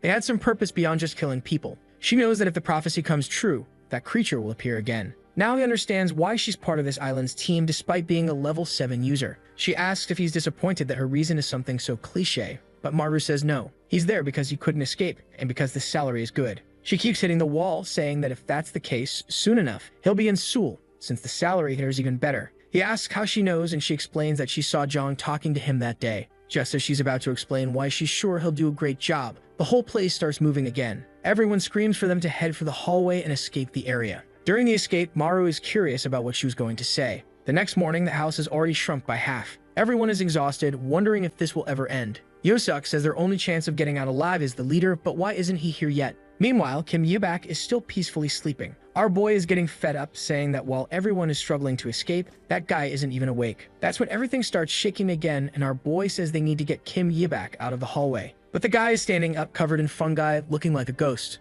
Everyone asks what's going on with him, and he replies that he thinks now is the perfect time. Suddenly, the door opens and the creature dashes out, desperate and covered in fungus. Everyone shakes Kim Yebak, demanding to know what he did. He explains that he has the mold fungus demon, but it takes a long time to spread. Everyone starts clapping and praising him, saying he did an amazing job and that he's incredible, while he just looks embarrassed. But Seonwoo and Kang remind them to stay focused because they haven't won yet. The demon stood in front of them crying until something appeared from its back. A whole bunch of creatures emerged, staring at them. Turns out the lonely one wasn't so lonely after all. That's what Maru thought as they all leaped to attack. A strange red thread was extending from its back. Kang ordered Yoseok to hide everyone. He then activated his Zero Presence ability, which was almost like invisibility. Kang kept moving forward, slicing through the demons. The problem was that the hallway was too narrow, and her sword kept getting stuck in the walls. As soon as that happened, the creatures started crawling along her blade. Just when she thought she was about to get attacked, our boy went straight for a bite to the neck. As he was being devoured, though, he stretched his hand upward and clenched it. The ceiling started to lower, and TikTokers shouted that they were all going to die. but our boy now said no. He revealed the power of the mirror ability. With that, he threw his arms up and commanded the ceiling to stop. His friend praised him, but the demons were still attacking, until one of their heads exploded because Samanwu had broken a pinky finger. They even told our boy to stay hidden behind the barrier since he was just a level 1. Maru was about to warn him to be careful, but it was too late. He got bitten on the shoulder, on the arm, on the stomach, a bunch of creatures climbing him. Then, out of nowhere, something white and massive came stabbing through the monsters. Jiwon's little spider was now gigantic. She had her eyes closed, seemingly controlling the beast. Meanwhile, Kang was slicing through the creatures and Seonwoo was breaking them apart one by one. Inside the barrier, Seonwoo and our boy were staring at each other. They started teasing each other, praising their friends, saying they really do work hard, huh? Making fools of themselves in front of everyone. Meanwhile, Jiwon wonders why creatures keep endlessly pouring out of that room. As soon as our boy hears that, he dashes off, saying he's going to handle it now. He asks them to clear a path and Kang and Seonwoo oblige. He manages to get past the monsters and falls into the room. And hidden behind all the Smeagol's, the real one was crouched there. He realizes that this bastard was only fighting using clones. Every time something hit its head, a new one was born. So Maru raises his arms and says that if that's the case, he's bringing the ceiling down and the thing can stay right there. As soon as he did that, he tried to run for the exit, but his power was working too well and the ceiling was coming down way too fast. He saw his friends reach out his arm for help and was barely pulled to safety in time. Now, outside, everyone was celebrating. People were praising his mirror ability, saying it was truly incredible. Meanwhile, Kang looked to the side, remembering the memories she had there with her grandmother and brother. Maru noticed this and then deactivated the mirror ability since it was no longer needed now that the creature was dead. He looked at the creature on the ground and went in to devour it while everyone wondered what he was doing. He had already swallowed one monster before and he had to be quick to take advantage of the yellow dust still in the air. With that, he activated the creature's ability and started pushing the walls. The problem was that using the power consumed dust and soon he couldn't move them anymore. Kang then grabbed his arm, told him it was okay, and thanked him. At least what he had managed to restore was enough for the drawing to reappear. Back at the office, Diepman arrives excited, saying that something good is happening today.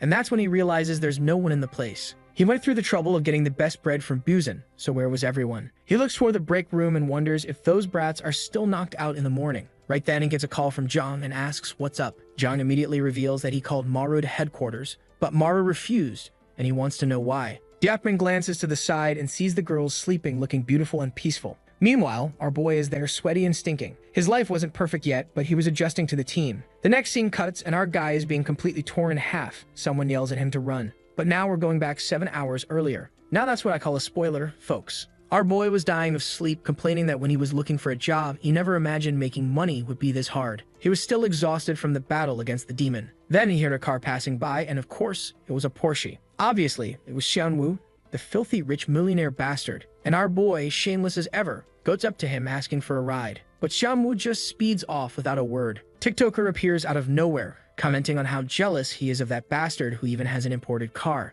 But it was kind of weird for a public servant to drive something like that to work. Maru agrees, saying that in the end, the guy is just weird. Then Yoseok says that no matter how handsome, rich, or tall the guy is, none of that matters because he has a trash personality and probably doesn't have any friends. The two laugh, but Maru starts thinking, he doesn't have any of that and he doesn't have any friends either, so he's just losing in every way. Next scene, they arrive at the office looking drained. Diepman opens his arms, calling our boy an amazing level 7 ability user. He's confused, pushing the boss away, trying to figure out what they're talking about. That's when Juwon explains that if he ate a level 7 creature and stole its abilities, then now he's level 7. Meanwhile, someone pats him on the back, saying they always thought the kid was just dead weight, but now he's finally useful for something. Our boy blushes, realizing that being recognized by the team feels really nice. Then Yoseok comments that his talent is actually incredible. This is the first time he's seen someone who will just keep getting stronger. Suddenly, Seonwoo slams the table. He says the workday has already started, so they need to stop chatting. Our poor boy realizes that this bastard hates him for no reason. Just because he was humiliated before for being level 1, now he has to suffer for it. Right then, Miss Gorgeous taps his shoulder and asks if they can talk for a bit. Now outside, sitting on a bench, he asks what's up. She says she just wanted to thank him for what happened at her grandmother's house yesterday. He awkwardly scratches his head, saying that they're a team, so it was only natural. But suddenly, she turns and says that after that incident, she's sure about how she feels about him. Our boy blushes hard, wondering what's coming next.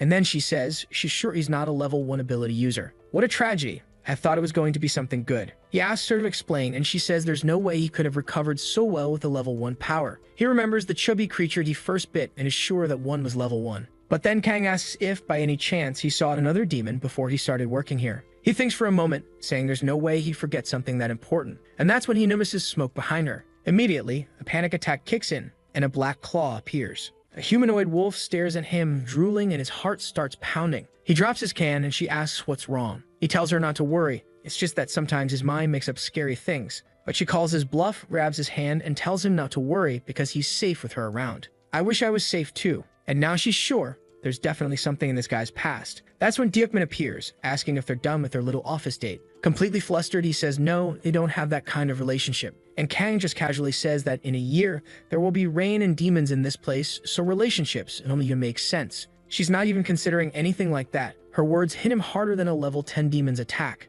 That blow was brutal. Now he's just lying dead on the bench. Deokman teases him, and our boy tries to defend himself, saying he already explained. It's not like that. At the same time, though, he really did feel sad about those words, didn't he, folks? Some time passes, and Juwon mentions that before they leave, they should check the alerts. Meanwhile, Kang and our boy are climbing the mountains. Ever since that conversation on the bench, he's felt weird being around her. Kang reaches the meter and starts taking notes on the yellow dust. Maru, on the other hand, is now convinced he really doesn't have time for relationships, since everything is going to end in a year. Both of them are lost in thought, thinking that they need to find a way to kill these damn demons, when suddenly, the phone starts ringing. It's a distress call from Zone 3, and Yosek is the one speaking. He says that Leader Deokman has already been defeated, and that the creature is heading their way. He warns them to be careful with their words, and then all of a sudden, the call seems to cut out. Kang says this is concerning. Deokman is a level 10 ability user, and he was defeated. Maru, however, is shocked. That lazy guy is a level 10 user. The yellow dust starts appearing, and she warns him to be careful. The demon that was coming was completely different from any they had faced before. Its silhouette appears, the two of them brace themselves, and then a thin creature in a kimono emerges in front of them. The monster blinks a single eye that catches both of them off guard. It greets them, saying it's a pleasure to meet humans, and asks if they can have a little chat. It says it's interested in talking to the one who runs things here. Maru is stunned. Not only can this thing speak, but it communicates exactly like a person. Kang tells him to stay alert, but the monster asks them not to be hostile. It claims it doesn't want to fight. It's only here to have a conversation. Maru doesn't understand what kind of conversation it means, but he remembers that Yosef warned them not to talk to the creature. Yet our protagonist ignores that warning and thinks this might be a good chance to gather information. So he asks where the creature is from. It replies that it comes from Naraka. Maru has no idea where that is, so the demon explains it's the deepest part of hell. Those who committed grave sins in their existence are imprisoned in that place, trapped in infinite darkness and forced to fight forever. Maru starts to piece things together and asks if that means, yes, every demon that exists here was once human. Our boy suddenly remembers himself eating the creatures, which means he's been eating people. He starts vomiting immediately. The demon then says it's its turn to ask a question. Maru shudders for a second, but Kang grabs his arm and tells him to stop talking. Even if the demon seems friendly on the surface, she's sure this is the one that took down their leader. She's already prepared a giant spear, but the demon tells her to stop, that it doesn't like violence. She doesn't hesitate though and lunges forward, ready to attack. It smiles and warns her that killing it now won't bring her brother back. She freezes in shock as it effortlessly redirects her spear with just a finger. Then it tells her it was her fault for being too weak and letting her brother die. That's when a memory floods back, the moment her brother stepped in front to protect her. Damn, he even looked a lot like our boy. With his chest pierced, he told her to run and collapse into her arms. She had sobbed desperately. And now, back in the present, she has no idea how this creature knows that. The demon says that as his older sister, it was her responsibility to protect him. But still, the little boy ended up dying. Maru calls out to Kang and rushes to catch her in his arms. Wait, where did all this blood come from? He hadn't even noticed anything happening. Maru realizes that this thing can probably attack people psychologically. And now they're screwed because if anyone has a weak mental state, it's our protagonist. The demon then says they can continue their conversation and leave that pathetic human aside. But Maru tells him no and orders the monster to shut its filthy mouth. Then he launches himself at the demon, saying he won't let it talk about her like that. He punches it right in the head, smashing it into a rock. The demon is still fixing its teeth when Maru is already coming in for a second blow. Then the monster suddenly laughs and says, so that's how he's acting, huh? But didn't he just get rejected by her? Out of nowhere, Maru freezes, stopping in his tracks like something had struck his heart. He stutters. That doesn't make sense. He's never been rejected before. That kind of thing shouldn't affect him. So why does he suddenly feel dizzy? He doesn't have any romantic feelings for her. He just thinks she's a strong and cool senior. Meanwhile, she's still on the ground, apologizing. For a moment, he pauses, but then the pain in his chest gets worse, and he coughs up a pool of blood. The demon picks up a rock and says it hates emotions because emotions are things for weak people. Even back when it was human, it never felt anything like that. It moves closer to Maru and asks, why isn't he answering? Did a cat cut out his tongue? Now Maru finally understands why even a level 10 ability user couldn't defeat this thing. The demon tosses the rock into the air and says it's time to end this since the boy can't even speak. As the rock comes down to finish him, Maru thinks, Unless someone with a cold, emotionless heart shows up, there's no way he'll be saved. The rock is about to crush him when suddenly, the demon's whole body contorts violently. The emotionless bastard finally appears, demanding to know why a level 1 is lying on the ground. Our boy grins, saying he's never been so happy to see a sociopath. But the guy is already irritated, asking why this damn fool is smiling at him like that out of nowhere. Then Xiaomu hears the demon mutter, "Huh, that one actually tickled a little." The creature adjusts its head, saying that its vocal cords are quite hard to break,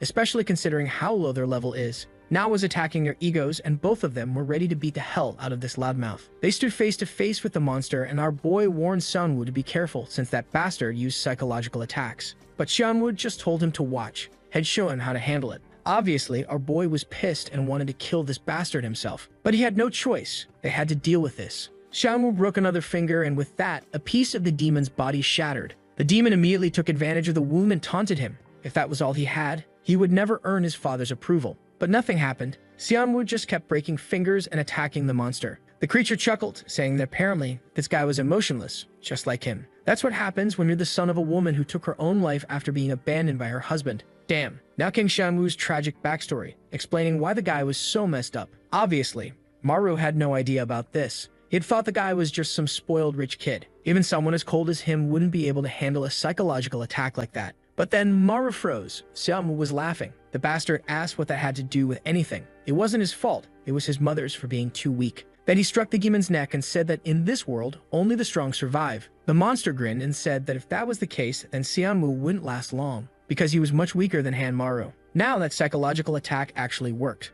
But our boy jumped in the way and blocked the strike, saying he had figured out the pattern. The monster disorients people with psychological attacks and then launches a blade from its mouth. Right then, Kang swooped in and sliced off the creature's tongue, making it writhe in pain. She asked if Maru was okay, and our boy was in love, thinking, as expected, she's amazing. I'm right there with him, falling for her just like this fool. But he shook it off, telling himself to focus on the fight. He grabbed Xiaomu and shook him, trying to snap him out of his daze. But damn, that hit about him being weaker than Maru really got to him. On the other hand, our boy was proud that someone like Xiaomu was jealous of him. But then he stepped on the guy and told him to get over it. It wasn't that bad being worse than him. He might be super cool, but for now, Xiaomu was still cooler than him. Suddenly, Xiaomu snapped back and scoffed, saying, obviously, after all, you're still a trash level 1. The three of them then turned to face the boss, knowing they had to kill it before nightfall. Otherwise, they'd be at a disadvantage. Maru wondered how they were supposed to do that. If he got too close, a monster would use its tongue. But Kang said this was the perfect time since for now it couldn't talk. However, Xiaomu immediately objected, saying she wasn't in any condition to fight.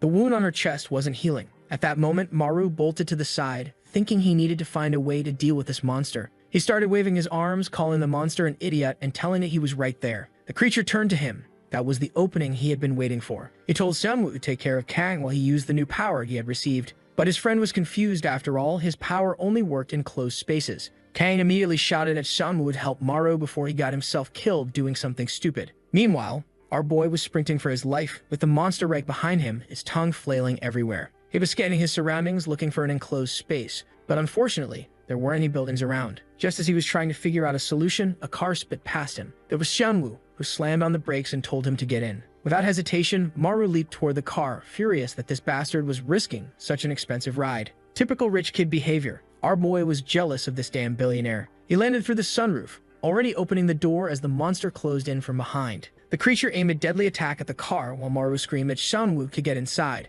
But this was actually a trap. The monster lunged in and Xiaomu locked it inside. He told Maru the plan was working. Maru was about to jump out again, thinking everything was set. But then, the scene from the start played out, and our boy was sliced into 36 pieces. The monster grinned as it crawled out of the car, satisfied that it had killed him. But then, a hand grabbed its neck. The creature looked back and understood Maru. That's when we see what really happened. The moment he got in the car, Maru had activated his clone ability. Now multiple Muras were attacking the monster, grabbing it from all sides and pulling it back inside while devouring it. The monster shrieked in agony, desperately searching for the real one, who was hidden in the back. Xiaomu was banging on the window, demanding to know why the bastard wasn't getting out. Then Kang arrived, asking where Maru was. As it was being consumed, the monster wheezed that this wasn't necessary. They could just sit down and talk for a bit. Or was Maru just naturally violent, just like his father? And then, the psychological attack hit. Maru was suddenly dragged into a memory, tears in his eyes. His father lifting him by the collar, yelling at him to stop. Stop what? The monster asked him. How did he feel when his father disappeared without a word? Maru didn't want to hear any of this. He slammed his own ears to make himself go deaf. With blood gushing from his ears, he told the monster to stop playing with people's emotions. The creature seemed to be moving its mouth, trying to get him to read its lips, but he just scowled and said its attacks meant nothing if he couldn't understand what was being said. With that, he clenched his fists and the ceiling began to collapse. Outside, Kang tried to stop it, but Xianwu grabbed her arms, telling her there was nothing they could do. The car kept shaking violently. Our boy had turned into a red puddle. At that moment, Kang realized the yellow dust was disappearing. The car was completely flattened, and she stepped forward, saying they had to save Maru. Xianwu, already ready to give up, said that the kid had been dead for a while now. But Kang insisted, as long as there was still yellow dust in the air, there was a chance to save him. She tore pieces of the car apart, demanding to know why this idiot crushed himself like that. They heard fate knocking, and Xianwu immediately jumped in to help, wondering the same thing. Meanwhile, our boy was somewhere else entirely. He had no idea where he was. It was like he couldn't even feel his own body. At least he hoped he had managed to take that damn loudmouth down. Then he tried to recall the creature's last mouth movements. It had warned him. The abyss was searching for him, and he needed to remember the call. Losing consciousness, he wondered, what the hell is this call thing? Suddenly, the monster screamed at him to wake up. His eyes snapped open, and he found himself in a red place. His clothes began writhing. A hand emerged from his stomach. And then, that same black furry dog started crawling out of him. Maru, clearly not in the best shape, demanded to know what the hell that thing was. The monster stepped up to him and asked, "You remember?" Flashback, back when he was a child, when he first saw that creature. The monster had stared at both him and his father. Maru, terrified, had told his dad, "This is weird, we should run." But his father grabbed him by the collar and said no. From that day forward, they were going to fight. Crying, Maru had begged to know why. That was when his father told him, because they needed to obtain that bastard's unique ability. He had dragged his son along, saying they were now heading for the abyss. Then he threw the boy in front of the beast. The moment it raised its head, Maru was seconds away from being devoured. Back to the present. Samu was breaking fingers again, using what little yellow dust remained to tear apart the crushed car. After nearly gutting the whole thing, at the very bottom, there was Maru, wrapped in blood red, vacuum-sealed like a corpse. Staying him, Samu declared there was no more dust. He couldn't recover. He looked to the side, knowing that the kid had no more hope. Meanwhile, Kang was grabbing Maru's hand, asking if he could hear her. Suddenly, his finger twitched. That's when the two of them realized it. Just like a demon, Maru was producing his own yellow dust. His broken bones began spinning, twisting, realigning, and the kid stood up. Both of them were horrified. He had almost completely recovered on his own, but then he lost consciousness and collapsed face first onto the ground. They stared at his body, and Xianwu immediately started stomping on him, demanding to know what the hell he was. Maru, still barely alive, was groaning, wondering why he was getting his ass kicked. Xianwu grabbed him by the collar, shouting, how was he producing his own yellow dust? In theory, the only power he had was gluttony. That's when it hit Maru. Gluttony wasn't the first power he had ever received. It was that monster's power. When he was younger, his father had forced him to take that creature's ability, and he still had no idea why. And here it comes, panic attack. He collapsed to the ground while Xianwu asked him what was wrong. Kang, the only one with some decency, told Xianwu to give him a break. He was still recovering. Besides, for now, they should keep this a secret between just the three of them. Xianwu refused, saying it was crazy to let a monster like him run free. Everyone needed to know, including headquarters. But Kang countered. Maru himself didn't even seem to realize he had yellow dust. Still, Xianwu insisted. What if he turned into a dangerous demon? Kang simply replied, she trusted Han Maru. She believed he wouldn't do anything dangerous. Xianwu looked back, then scoffed. Fine. He didn't care what happened to the brat. With that, he walked off. And now Kang realized that all of the responsibility had fallen onto her. On the train home, work was way more exhausting than our boy thought. He was trying to figure out what the hell was this gluttony power and what was that monster. Right then, the monster appeared in the window reflection staring at him. Maru jumped in fear. Yosok, sitting beside him, told him to quit acting weird. Maru clutched his chest, saying he just saw something strange. Then he asked did Yosok want to hear about some of his problems. Yosok, without hesitation, said, not even a little. He said it was better if they just stayed out of each other's lives. Maru sat there dejected, realizing no one at work gave a damn about him. Meanwhile, TikToker got a call from some guy named Kim Wooju, and he wanted to know why. Scene change, bar izakaya. Kim Wooju was telling someone to leave the Gaia Mountain group and request a transfer.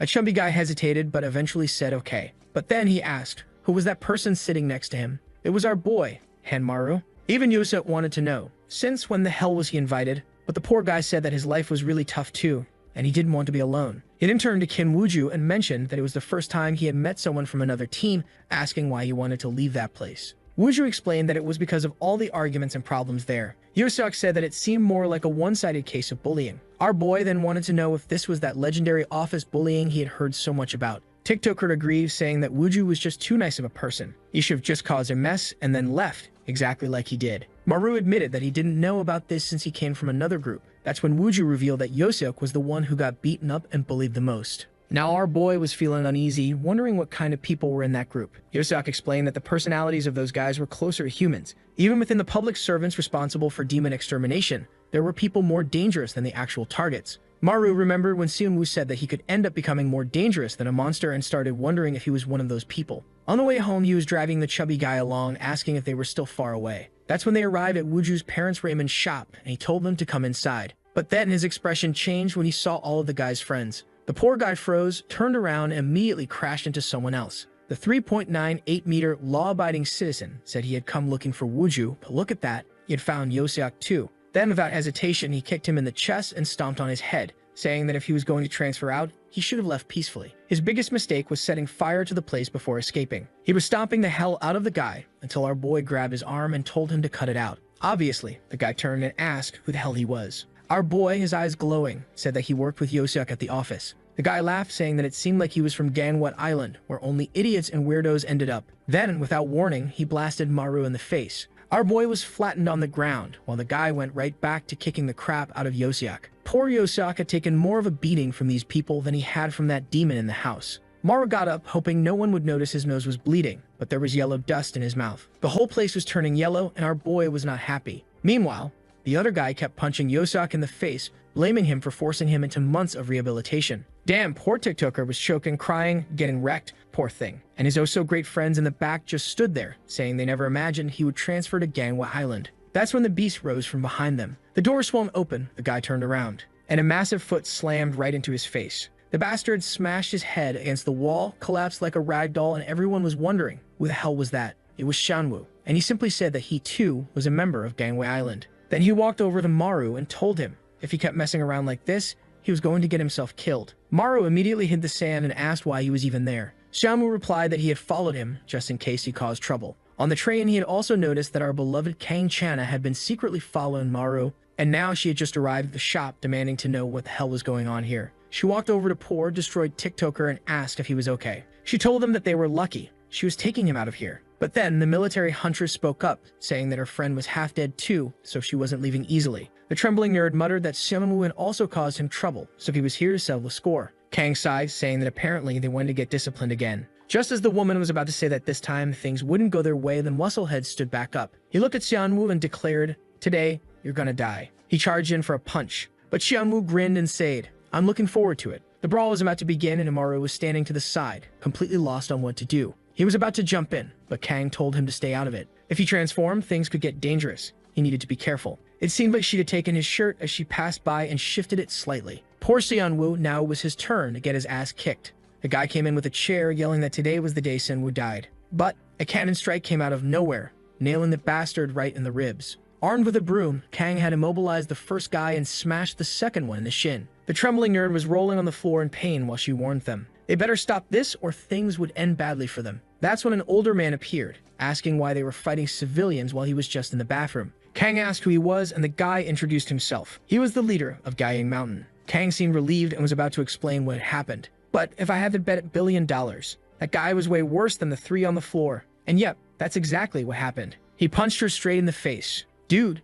you don't do that. You want to die. I'm about to enter this story and kill you myself, you little piece of trash. This bastard. I'm writing his name in my death note. Then he even had the audacity to warn her. She wasn't a civilian, so she shouldn't be hitting his kids. Then he looked at Seonwoo completely beat up and smirked. It's been a while since we last saw each other. Marvin looked to the side, saw Kang beaten to the ground, and immediately began absorbing the yellow dust. There was no way in hell he was going to let these guys beat up his crush like that. Seonwoo told him to stop because it was crazy, but too late. Marvin was already charging toward their leader. The man didn't seem too fazed, wondering what the kid thought he was going to do. Then he took a direct hit to the face, spun across the room, and had his head blown apart. Our boy stood there, inhaling and exhaling yellow dust. Everyone was in shock. Seonwoo already knew. This just made everything way worse. Meanwhile, Maru was trying to help Kang up. She weakly told him that she told him not to use that dust, but he simply apologized. He got angry seeing her get beaten up and wanted revenge. While slumped against the wall, the lunatic leader started laughing. The worst part, he was also absorbing the yellow dust. He muttered that it was impressive. A human who wasn't a demon, it could release this dust. He stepped right up to Maru and said he was curious to know what he really was. Then he asked if Maru wanted to join his team. Maru immediately recalled that this guy's group was filled with people worse than demons, and he flat out told the bastard he would never join a team full of trash. The leader didn't seem too bothered and just sighed, saying that was a shame. Too bad, because now he wasn't going to let Maru walk away so easily. Now that there was plenty of yellow dust around, maybe they should settle this with a fight. Gye Mountain versus Gangwa Mountain. After all, fighting only demons got boring sometimes. But Maru could already see his entire group was starting to transform like a bunch of psychopaths. The leader sat down, chewing on some seaweed.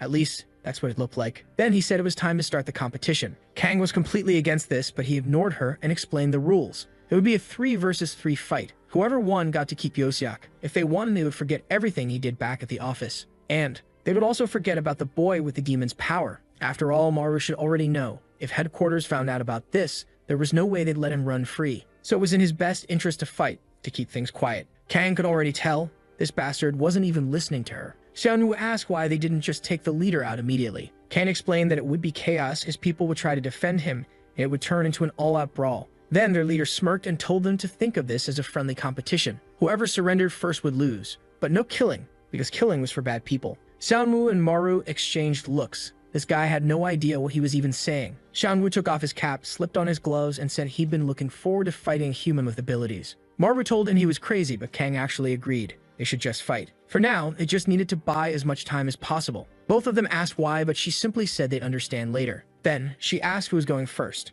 Xiaomu stepped forward, saying he was tired of just watching. The leader asked who would fight from their side. And at that moment, Trembling Nerd took off his glasses. He stared at Xiaomu and saw the monster trapped in his eye. Then, he explained, Xiaomu's ability allowed him to break his own body to attack his opponent. The 5-meter giant stepped forward, saying he would handle it. He prepped his attack, fired a bunch of weird tree-like branches at Xiaomu, and shouted that he wanted to rip him apart. Xiaomu barely reacted. He simply broke a finger, shattered the guy's attack, and asked, "That's it." Then he grinned like a psychopath and added, "Of course not." The parts of his body he had already broken were still under his control. In the blink of an eye, his opponent transformed the battlefield into a coffin. Now Xiaomu was completely immobilized. And if he couldn't break his body, how was he supposed to fight back? The opponent raised a fist and aimed straight for his eye, saying, "Now you die." But Xiaomu grinned and replied, "There's still a lot left to break." Then he bit down on his own teeth, snapped one in half, and shattered the guy's entire attack. In the same instant, he grabbed his opponent by the neck and whispered, "Now you're going to learn what it's like to have your 5th vertebra snapped." Damn, the guy's legs buckled immediately. Xianwu told him to stay on his feet and not pass out so quickly. The next move was going to be a neck fracture. The guy was foaming at the mouth. Right then, Kang grabbed Sinwu's hand and warned him, "At this rate, you're going to kill him." And just like that, round 1 was over. They had won. The 3-meter giant had done nothing but get his ass kicked. Now he was vomiting on the ground like an idiot. The leader asked if they could move on to the next match. Kang told Sanwu that he overdid it. He barely stalled for time. She stepped forward and told them to send in the next fighter. The other side examined her and noted that she had the ability to turn her blood into blades. Xianwu and Maru exchanged a look. A fight between hot girls never has a loser. Then the opponent ripped out 2 chunks of her own ribs and prepped for battle. Kang warned that they shouldn't use knives. It was too dangerous. But the Heritage Chimero's bloodline summoned an army of bones, climbed on top of a skeletal spider, and declared that she didn't care. Then she launched herself at Kang. She barely had time to react. She only managed to form a small sword for her first defense. Then, the skeletal spider rammed her straight in the ribs. Damn. 10 seconds into the fight, Kang already admitted, "I can't keep up with this." She slashed at her opponent, making the woman recoil backward, and immediately advanced again. Chimero tried to launch some attacks, but Kang dodged them with ease, planning to land a light cut and retreat. The problem was that, damn, the light cut she made turned into a whole pool of blood. The guys from the other team started calling for Officer Park, asking if she was okay. Kang tried to apologize, saying she couldn't control it properly. Xianwu and our boy congratulated her. She really managed to buy a lot of time. She, embarrassed, admitted that this was her first time fighting a human. The opposing team members started leaving, while the guy with the eye ability was standing there in shock, wondering what kind of insane place this was. He had heard that Gangwa Island was full of weaklings, but their leader remained, saying that now only Hanmaru was left. Kang pointed out that it made no sense. If it was already 2-0, they had already won. But the guy revealed that this whole idiotic competition was just because he wanted to see Maru's powers. And besides, his fight was the most important one. It was worth 3 points. Kang wanted to refuse, but the fool stepped forward and said, "Fine, 3 points it is." But he wanted to fight the leader of the other team. Everyone thought he was an idiot, while the leader just smiled. That's when Trembling Nerd decided to check out Maru's power. The demon appeared inside his eye, and he immediately started bleeding. The poor guy broke into a cold sweat, asking if that damn thing was really human. And our boy was just standing there, lost in the abyss of hell. The leader walked up to Maru and said that challenging the judge was cheating. He would rather send in his team's best fighter. Then he called up poor Wuju. He asked about Wuju's parents, and the leader assured him they were safe at home. Then he shoved the chubby guy forward and ordered them to fight. Yoseok shouted for the leader to stop this, but the guy told him to shut up, they would deal with him later. Then the leader told Wooju that if he fought well, he would let him transfer out. Now standing face to face, Maru was completely confused. He could see the head of that psychological demon looming behind Wooju. It was showing him everything he should say to break the poor guy's mind. From mild phrases like, "You deserve to die," to brutal ones like, "You can't even look that girl in the eye." And he could also see memories. Wooju crying, dumping coffee on Yoseok's head. His mouth suddenly started opening, and he felt the blade forming inside. He tried to stop it, but it just kept coming out. Even covering his mouth, he found himself asking, "Aren't you happy, Wooju? At least Yoseok got bullied instead of you." He probably watched him suffer every day and thought he was lucky. Damn, his power was completely out of control. The tongue still slashed across Wooju's heart. Our boy rushed over, trying to help the poor guy. But Wooju just whispered, "I'm sorry," before Maru could even understand why. Wooju's body exploded in a venomous burst. Maru's entire body started melting, his flesh was burning away. Kang called out to him, but the leader warned her not to interfere. The round wasn't over yet. He walked up to Maru, wanting to see how long he would last. He crouched down and mocked him. Soon, his organs would start to melt. He told him he might as well surrender. But even with half his face burned away, Maru muttered, "I haven't given up yet." The leader smirked and said he wanted to see another one of his powers then. All he had to do was attack the chubby guy on the ground and he would win. That was the rule. But then Maru said he didn't care about the rules anymore. He lunged to punch the leader, saying that if he killed him, then they won. He was face to face with him when the leader simply said, "Unfortunately, that's not going to happen." He grabbed Maru by the collar and ordered him to follow the rules. He repeated it 8 times, and in the same instant, the entire room was slammed into the ground. Xianwu gasped, wondering what power was creating this crushing force. Even he was struggling to breathe. Xianwu, panting, muttered for them to breathe carefully. Because this was the leader's ability, a level 9 user, with the power of gravity. Looking down on all of them, he smiled and said, "This is such a beautiful sight." Now that they were all pinned to the floor, things were finally getting fun. He glanced at our boy, noticing he had already recovered. Then he said, something was wrong with this kid's body. He decided to test him and increase the gravity only on Maru. With that, our boy's ribs started snapping apart. But honestly, after that car scene, this was nothing. However, the leader noticed something. The more pain Maru suffered, the denser the yellow dust became. It seemed that the demon he had gained his powers from was very special. That triggered a memory. That monster had been haunting him. Even though it was a demon, its eyes were different from the others. Our boy was struggling to push himself up, barely managing push-ups under the pressure. He was basically in a Goku training montage.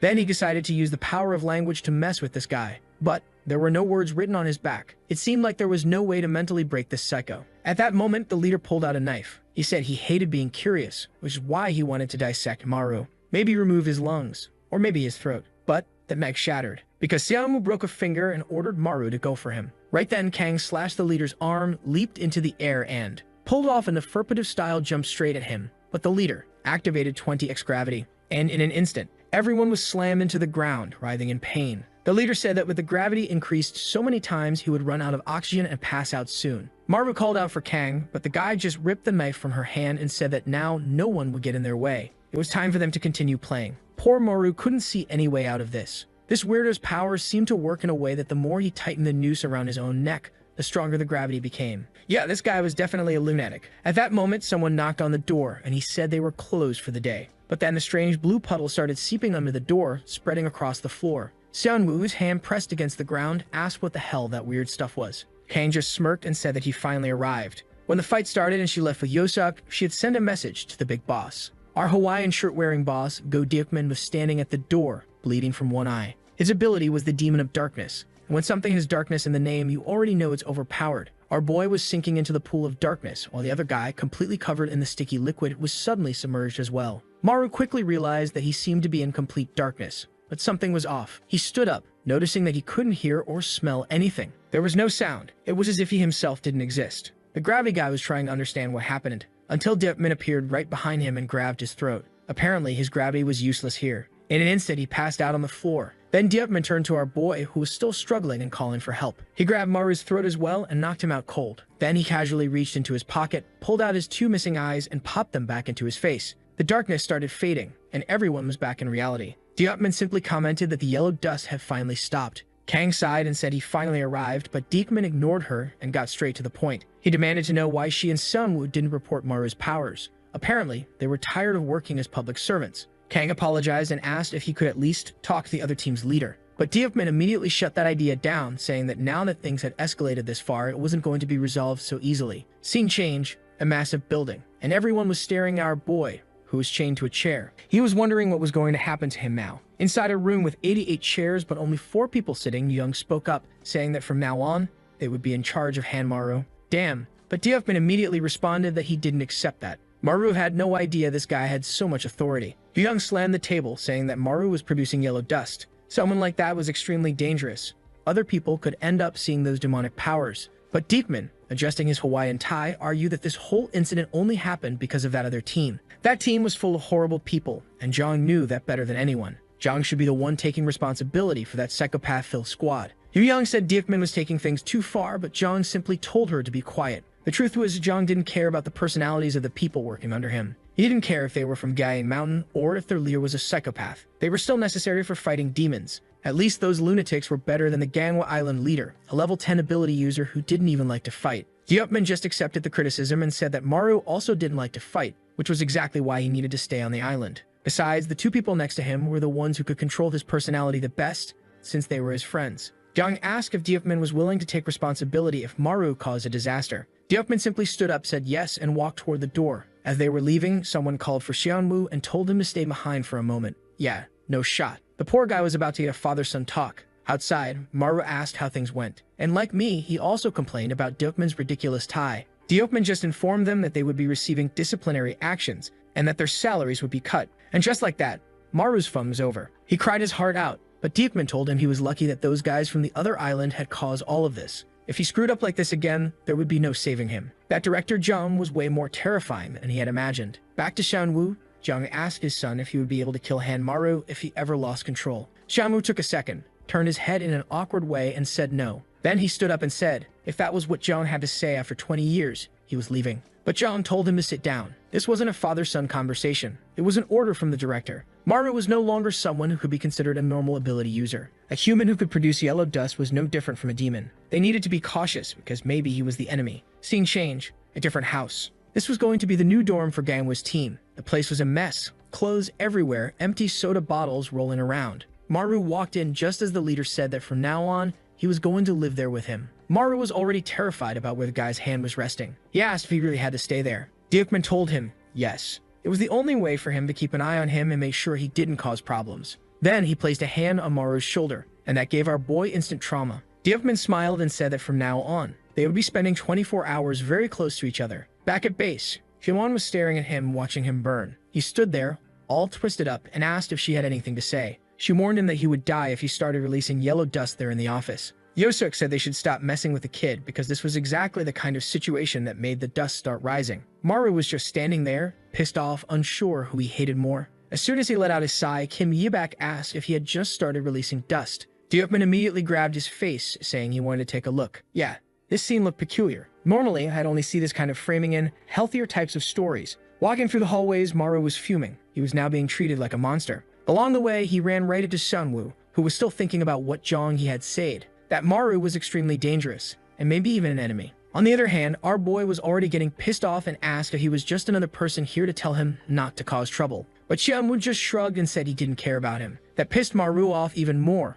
This bastard always knew how to get under his skin. That's when he noticed Kim Wooju had transferred to their office. Kang said that since it was his first day, he could ask if he was curious about anything. Then Kang turned to our boy and said she wanted to take a look at his eyes. He stiffened up, saying he wasn't releasing any dust, so there was nothing to worry about. But up close, so beautiful, she told him not to be mad about how the team was acting. Everyone was feeling insecure because they wouldn't be able to protect the island if another disaster like this happened. He stood there, awkward and stiff, saying he knew that. Now sitting alone in the office, he was miserable. He had to work more than everyone else. Dupin's way of handling the problem was by not sending him on any missions. He was still sulking when 2 guys from headquarters walked into the room. He turned to ask who they were, and out of nowhere, one of them jumped at him, punched him in the face, and started a full-blown beatdown. What the hell, man? The guy grabbed him by the collar, yelling for him to release the yellow dust. Maru was about to fight back, ready to do it, but then he remembered what she said. He couldn't cause problems anymore, so he didn't do anything. The wig guy ordered him to release the dust or he'd crush his skull. But then Baldy slammed a fist into Wig's head, sending him flying.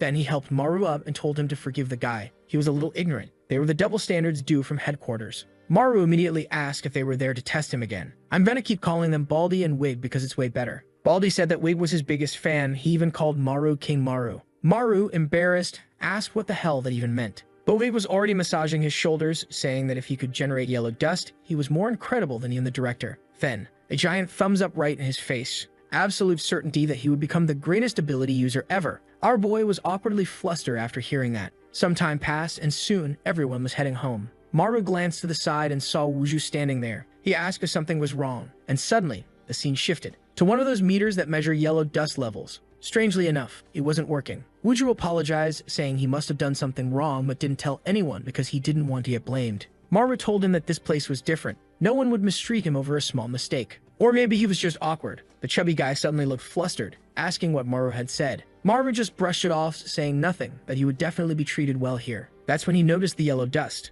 Wuju immediately asked if he was releasing it, but obviously he wasn't. Then, looking to the side, there was a kid with strange orbs on his chest. Wuju was already panicking, saying they needed to alert headquarters. But our boy said that with this amount of dust, it was probably just a level 1 monster. It would be easy. Then he remembered what that guy said, that he would become the best ability user. He immediately leaped at the creature, yelling that he was King Maru, and bit straight into its neck without mercy. The creature collapsed instantly. Our boy was brutal. Wuju praised him, saying he really killed it in one hit. But life was never that easy, because inside the first monster, a second one started emerging. Maru didn't understand why the thing didn't die, and now another one had spawned, and one of the orbs on its chest disappeared. Not only that, judging by the dust level, it had evolved into a level 2 demon. A while later, Maru was exhausted, completely lost as to why every time he killed it, it just got stronger. Wuju commented that the yellow dust levels had already reached a level 5 monster. He immediately ran off, saying they needed to call the rest of the team. But Maru told him, "Look behind you." The monster had already launched itself at him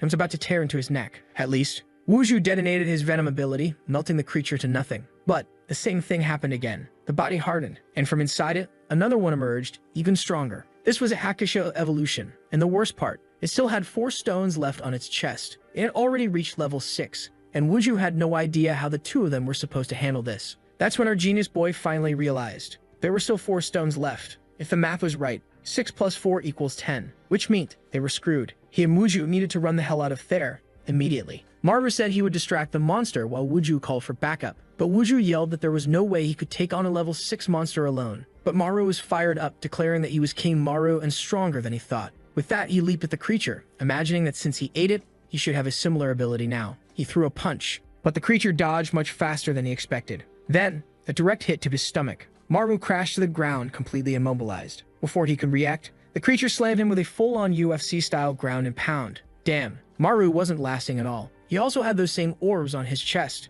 but he didn't understand why he wasn't evolving even after taking near fatal injuries. Apparently, his regeneration was too fast, nullifying the effects of the ability. The monster was about to crush his head, and Maru screamed, telling to hit harder. The beast went for the attack. Wuju panicked and yelled for him to be careful, but Maru just told him to stay back. But of course, the side character had to mess things up. Wuju used his venom ability. It stopped the monster's attack, but it was completely unfazed. Before he had a chance to run, the beast slammed him in the head and smashed him into the ground, the way Maru should have been crushed. But Maru, from behind, wrapped his arms around the beast and sank his teeth straight into its neck. Once again, the creature's body started hardening. Maru quickly grabbed Wuju's body, asking if he was okay. Wuju weakly asked why the bastard didn't run. Maru told him it was because this was all his fault. So obviously, he couldn't just run away. Wuju told Maru to flee and call for reinforcements. Then, he passed out. Maru already knew if he left Wuju there with his weak recovery, he would die. Nobody was coming. That meant he had to take care of this monster alone. Only 3 more evolutions before it reached its final form. He couldn't let this thing reach level 10. He had to kill it before it emerged from the cocoon. Maru shattered the hardened armor, and inside, he saw a red creature. This was definitely part of the evolution process. He immediately lunged in to bite it, to kill the threat before it could fully develop. But then, a giant hand shot out from inside and punched a crater into Maru's chest. Damn, now this was a monster. The thing was built like a Giga Chad, but this time, it was Maru's body that started forming a cocoon. He was actually happy. Now he was finally evolving. But then, the monster grabbed him by the head and lifted him up. Maru braced himself, thinking he was about to take a punch, but instead, the beast swung him backward and launched him far away. As he was flung through the air, he saw the monster was heading straight for Wuju. He screams desperately, telling the monster to stay away. However, poor thing, he goes straight to the ground, hitting his back against the tree. At least the cocoon had been made, and at that moment, he emerges from it all covered in slime. Remembering the moment the creature was approaching, he starts running. As soon as he takes his first steps, he notices that he's much faster after evolving. However, when he gets there, there's nothing left. The yellow dust is disappearing, which means the monster is gone too. He wonders where it is when, right at that moment, his phone rings. He sees a monster alert in another district and wonders if they've already gone there. At the same time, he gets a call from Deokman, who asks if he saw the level 7 alert. He says yes, and that he has something to say, but the guy just tells him to listen and warns him not to go, but stay home. Before Maru can explain that he's already there, the guy hangs up. Our boy decides to at least try to find Wuju while the others arrive to take down the creature. That's when, from the bush beside him, he hears a phone notification. When he gets there, he finds Wuju collapse. He moves to turn the body over, asking if the guy is okay, but seeing the hand and the pool of red, it's clear that, well, he's definitely not fine. At that moment, he needed yellow dust to help the boy recover. He starts producing his own dust, pleading for Wuju not to die. However, the little hand hits the ground, and by the looks of it, the boy has passed on. That's it, the first victim has fallen, and if he was just sent to the office to die, poor guy. Maru takes off his shirt, covers his friend, and now he's definitely not happy about this.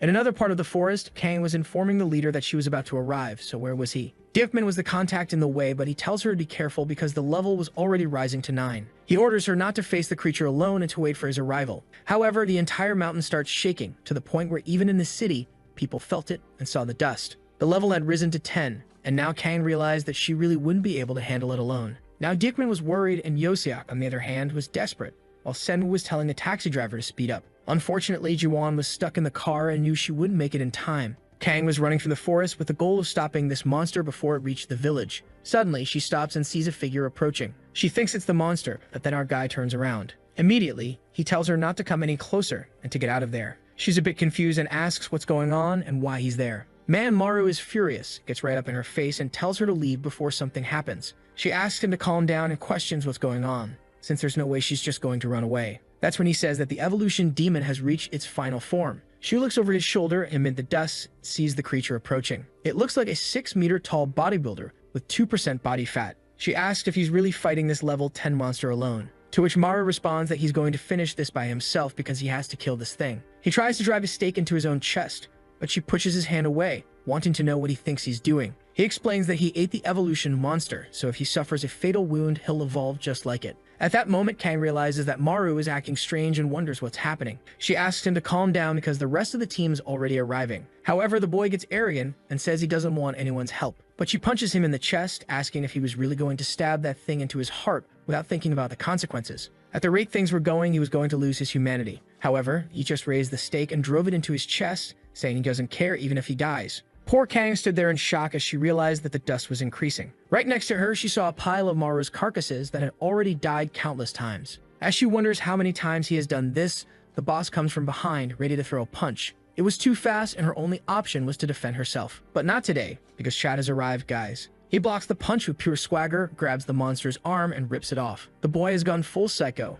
and the creature is terrified. However, even so, it still grabs him by the neck and slams him into the ground. The entire ground is destroyed, but Maru doesn't seem too shaken by it. The monster looks like it wants to let go of his neck, but our boy holds on and starts pulling it closer. Meanwhile, Deokman had just found Wuju's body. He wonders how this happened when, at that moment, a sound echoes through the mountain. Now Kang was starting to feel afraid, saying that this wasn't the Maru she knew. Our boy had landed a punch on the monster's face and thrown himself at it. And that's when she noticed that for the first time, he had no expression on his face. In midair, as he went to throw another punch, the monster regenerated its arm and struck him in the stomach. The poor guy was sent flying, tearing through half the forest and crashing into a wall. Kang realized she would have to step in and cut her hand to activate her power. But right then, Deokman grabbed her arm and told her to stay put because she wouldn't be able to handle a level 10. They couldn't afford to lose another person. She didn't know that someone had already died, and at that moment, Deokman wanted to know why Maru was there. He clearly remembered telling him to stay home and do nothing. Meanwhile, at headquarters, Young was shouting that a level 10 monster had appeared on Gangway Island. Someone behind a chair said they had just been informed by Deokman's leader. Behind the chair was that Incredibles designer lookalike, but with white hair. She was the leader of the ancient headquarters and said she had already sent a team. If it couldn't handle it, they were to send a message to Director John. That director, who was sitting there with his legs crossed, commented that this was the first level 10 in the past 2 years. Young reminded him that the last time something like this happened, the entire Surek Mountain team died along with numerous civilians. He told her to calm down because on that mountain, they had Deokman. Besides, they had the weird kid, who at that moment was rising from the rubble. He started walking again while the leader said he was losing his mind. Maru took off running even as the leader ordered him to stop. He went in for another punch at the boss, who also prepared a counterpunch. Fist against fist, and Maru's entire hand, along with his arm, was shattered. Man, once again, the monster grabbed him by the neck. Let our boy breathe. Dyukman was already moving to gouge out its eyes, saying he couldn't just stand by. But Maru grabbed him by the waist and pulled a full Hunter x Hunter move on him. It was Gansen Arm 2.0 in action. With his stump in the monster's mouth, he used accelerated regeneration, and his hand reappeared on the other side of the creature's head. Even Dyukman was shocked at the boy's savagery, who left a crater in the monster's skull. As soon as it hit the ground, Maru went in for his second meal, tearing a piece off. Kang believed that now no monster would be able to regenerate, so this was over. But our guy was still on top, throwing punches at its head and ripping chunks off. The leader appeared, ordering him to stop, and Kang stepped in with her sword and sliced off the head. Finally, the monster's head rolled and Maru just stood there, staring at his trembling hand. Then Kang, looking gorgeous, stepped in and hugged our emotionless Giga Chad. And only now did the rest of the group arrive, asking what had happened. Jinwo wanted to know if the leader and Kang had killed the creature. But Dyukman simply said that Maru killed it alone. Some who couldn't believe that he had taken down a level 10 on his own. And our boy was just standing there in his beloved's arms, now an extra meter taller. Next scene, we're at Wuju's sad funeral. His relatives were crying while the group stood there in silence. Hyosuk, who was the closest to him, couldn't even say a word. Kang asked Dyukman if he was okay, and he replied that he would never get used to this. She then wanted to know how they were going to handle this incident. He explained that, as always, Central Command would say it was a work accident. At least he wasn't devoured, so they had a body for the burial. One thing, though, was that Gangwa Island was no longer considered a safe place.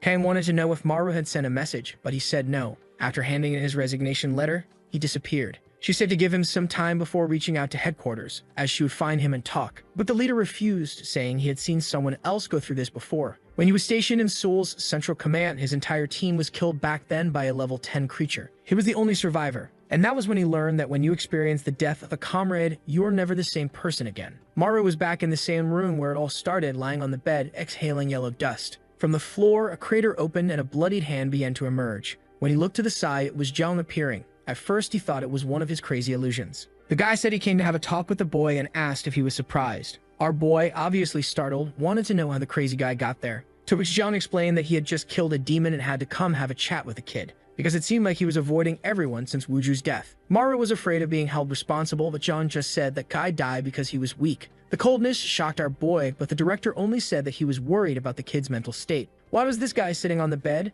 Get off, Jeong, that bed is for Kang and the protagonist. But then he told Maru that he couldn't end up like his father. Maru had no idea the guy knew about his father. That's when Jeong revealed that he and Maru's father were the first squad leaders. When the first demons started appearing, they were also the first ones to be sent. And then we go back to 1999. Jeong was already 30 years old and was shooting a creature that was calmly shielding itself from the bullets. The monster kept walking forward until Han Suwon, Maru's father, told them to keep firing. Jeong was just standing there like an idiot until his father grabbed him by the collar and ordered him to go back and lead the 6th squad. Meanwhile, another comrade was sliced in half. Han Suwon pulled out a grenade and told everyone to throw what they had. The creature was surrounded by bombs, they ducked, and half the forest was wiped out. Sometime later, smoke was rising, and they decided to check on the creature's condition. But when Han Suwon got there amid the smoke, he saw the monster still standing, with half of his body missing. The creature opened its mouth, started absorbing the dust, and began regenerating. Immediately, they ordered everyone to start shooting again before it could fully recover. However, it defended itself from the bullets, advanced, and cut everyone down. Han Suwon couldn't believe that something like this even existed. And Jeong explained that on that day, both of their squads were completely annihilated. He woke up among all the dead soldiers with Han Suwon kneeling in the middle. He approached and asked if he was okay. But Han Suwon was just in shock, unable to understand why everyone had died, wondering what that monster was. That's when more yellow dust appeared, and he commented that this wasn't over yet. Immediately, he took off running and Jeong followed, wanting to know why he was acting so strangely. That's when he too was terrified upon seeing a gigantic monster with about 36 eyes covering its body. He shouted that Han Suwon should run, but he turned and said that if Jeong wanted to survive, he had to accept it. Jeong had no idea what he meant. However, at that moment, a rift opened in front of them. A hand emerged from within and pierced Jeong's chest. Back in the present, he said that the rest of the story should be obvious since Maru had gone through the same thing. When his blood mixed with the demons, he started working for the government. Maru wanted to know what happened to his father. And Jeong explained that after everything that had happened, he tried to talk to Han Suwon about leading the organization, but he didn't want to. It seemed that the shock of absorbing those powers had destroyed a part of his mind. At that time, he only spoke about one single goal, reaching a place called the Abyss. The protagonist recalled a memory of being dragged while his father said that this was how they would reach the Abyss. And Jeong explained that his father became a demon because he believed it was the only way to defeat them. Our boy didn't seem to believe it, but Jeong said it was obvious since demon blood runs through the veins of everyone who uses abilities. In other words, those who possess powers could, at any moment, fall into the abyss and become demons themselves. Sometime after that conversation, he looked at a photo of his father and wondered if he had really turned into a demon. And he remembered that John had said that if he gave up fighting the creatures, he would be no different from his father. Our boy was deep in thought, and the next day at the office, Diepman was there watching. Apparently, the kid hadn't shown up for work again. It was time to start an investigation to find him. Kang grabbed her coat and said she was heading to his place to talk to him. But that's when the boy appeared, apologizing for being late. Everyone in the office went silent while Maru thought to himself that he would stay there to investigate and uncover the truth. He refused to believe Zhang's words that his father had become a demon. At that moment, Zhang entered a room where someone was chained up, saying that the preparations were almost complete. Man, there was a massive creature restrained there, and he said that soon enough, they would see the abyss. Back at the office, the mood wasn't great, until Jiwan stood up and said it was time to go get lunch. But Maru, hidden in his corner, just replied that he wasn't hungry today and that they could go without him. As the others walked down the hallway, they commented that once again, it was just the four of them. Ever since the accident with Wuju, Maru had been acting stranger and stranger, and she was getting worried. Kang noticed that not just him, but everyone in the office seemed somewhat depressed. Sometime later, Diekman opened the door and called our boy, telling him to take out the trash while he prepared some ramen. Well, when he stepped outside with the garbage, he ran into Kang. He had no idea she lived there. She replied that of course she did. After all, it was close to the office. It was convenient. Actually, pretty much everyone from the office lived around there. She saw that he was carrying the trash and reached to help, and their hands touched. Was this a marriage proposal? Then she told him that he couldn't blame himself for what happened to Wuju, since everyone on the island shared the same responsibility. But he looked away and said he didn't need comfort. He knew it was his fault. However, she walked off, saying that she wasn't trying to comfort him, but rather telling him to move on, because that's how people survive in this place. Everyone on this team had already lost someone important in their life. He was confused about what she meant by that, but continued up the stairs. And there it was, another alarm. My God, these people have no peace. The leader sent Yosa, Jiwan, and Maru because he had a stomachache. It was just a level 6 monster, and our boy was already putting on his jacket. But then Seamwoo stood up and said that if Maru didn't want to go, he would go in his place, because apparently Maru was about to mess up again. Man, and our boy wasn't in a great mental state. He just slumped into his chair, shaken. Meanwhile, Seamwoo was getting more and more irritated with this depressed kid. Out in the mountains, Yuan told him to watch his words since Maru was struggling, but he said he wasn't going to waste time worrying about someone so broken. They just needed to find the monster and kill it quickly. Man, before he could even finish his sentence, a needle pierced his forehead and he dropped to the ground. When he got up, confused about what had happened, he looked to the side. There was a massive red monster and Seamwoo was down. He breaks his finger and crushes the monster's neck, which seems to die. His two friends stand up, asking if he really killed it, and he replies that it looks like he did. That's when Yosuk looks to the side, wondering what that thing is. There was a fat cat named Zhang, and it seemed like he recognized it. He explained that it was his cat, but it made no sense for it to be there. He picked up the little creature, saying it was time to head back to the office, while wondering why it felt so much heavier today. Seungwoo told him not to bring that thing to the office, but Jiwon said to let it stay since it looked happy. Back at the base, he told everyone to take a look at what he had found in the mountains. But everyone jumped in shock, and Kang immediately told him to drop it. The creature in his hands looked more like a demonic baby. It was the demon of duplication, and the moment it attacked, it sent a spike into everyone's forehead. It fell to the ground and took off running, but in Yosuk's vision, it was just his little cat escaping. He ran after it down the hallway, but suddenly smacked straight into a door. Now even Diopman had been hit in the forehead. A little while later, he commented that apparently someone had the nerve to bring a mountain demon inside. Everyone turned to glare at Yosuk, who quickly said it wasn't his fault. The cat looked exactly like his own. Besides, Jiwon and Seungwoo had been with him too, so the blame was on them as well. Jiwon stood up, told them to stop looking for someone to blame, and said they should focus on hunting the thing down, especially since the dust was spreading. They reached that strange door, and she mentioned that it might be an illusion, so they needed to be careful. Upon entering, they were all stunned by how massive the space inside was. Kang then told them to look ahead. There was a Rakshasa heading their way. Through the yellow dust, a gigantic monster appeared. It was the spider demon. Beneath the creature lay a dead boy. Jiwon was horrified at the sight and immediately recalled the boy hugging someone and calling them mom. At that moment, she remembered the moment he died and rushed forward. Kang grabbed her, telling her to stay put because it was dangerous. But Jiwon said that was exactly where the demon had killed her son. Kang told her to snap out of it, that this was just an illusion. That's when she remembered that the creature had attacked everyone's forehead and realized it was invading their memories to create these illusions. Maru then asked if the spider itself wasn't just another illusion. Seungwoo said maybe not, since the demon could be capable of duplicating creatures they had encountered before. The protagonist wasn't sure if something like that was even possible. That's when he recalled what John had said, how demon blood flowed within them carrying information, which was why they had powers. That made him wonder, if that was true, did it mean every demon they had ever faced could be duplicated here? Kang confirmed it. Both the level 10 demon that gave Diepman his powers and the gluttony demon that had granted Maru his own. The problem was, if the creature could duplicate all of that, How could they possibly stop something like this? For Maru, the biggest issue was the gluttony demon. It was the one that had created his trauma. He collapsed to the ground, terrified that the monster would appear and kill everyone. But Diepman reassured him, telling him not to worry. No one was going to die. The group advanced toward the creature and Kang went in for the attack, saying they just needed to protect each other. At the same time, Sanwoo broke a finger while Kang slashed the demon's neck. The creature pulled out, and the two stood there in complete swagger after taking it down. But just then, another door materialized. A second later, they found themselves in a different place. It seemed to be part of the duplicator's power. Kang asked Ju-won if she was okay, and she replied that she was fine and had already recovered. Maru stood there thinking. Ju-won had already experienced seeing her son die in front of her. Xianwu then said they needed to hurry up and find the next door to escape this nightmare. The floor was littered with corpses. Maru noticed mold growing along the walls and immediately realized they were inside Kim Yi-bak's memories. The man himself was there crying out for his wife. He remembered the moments he had spent with her and also how they had both died in the mold. Man, this was tragic.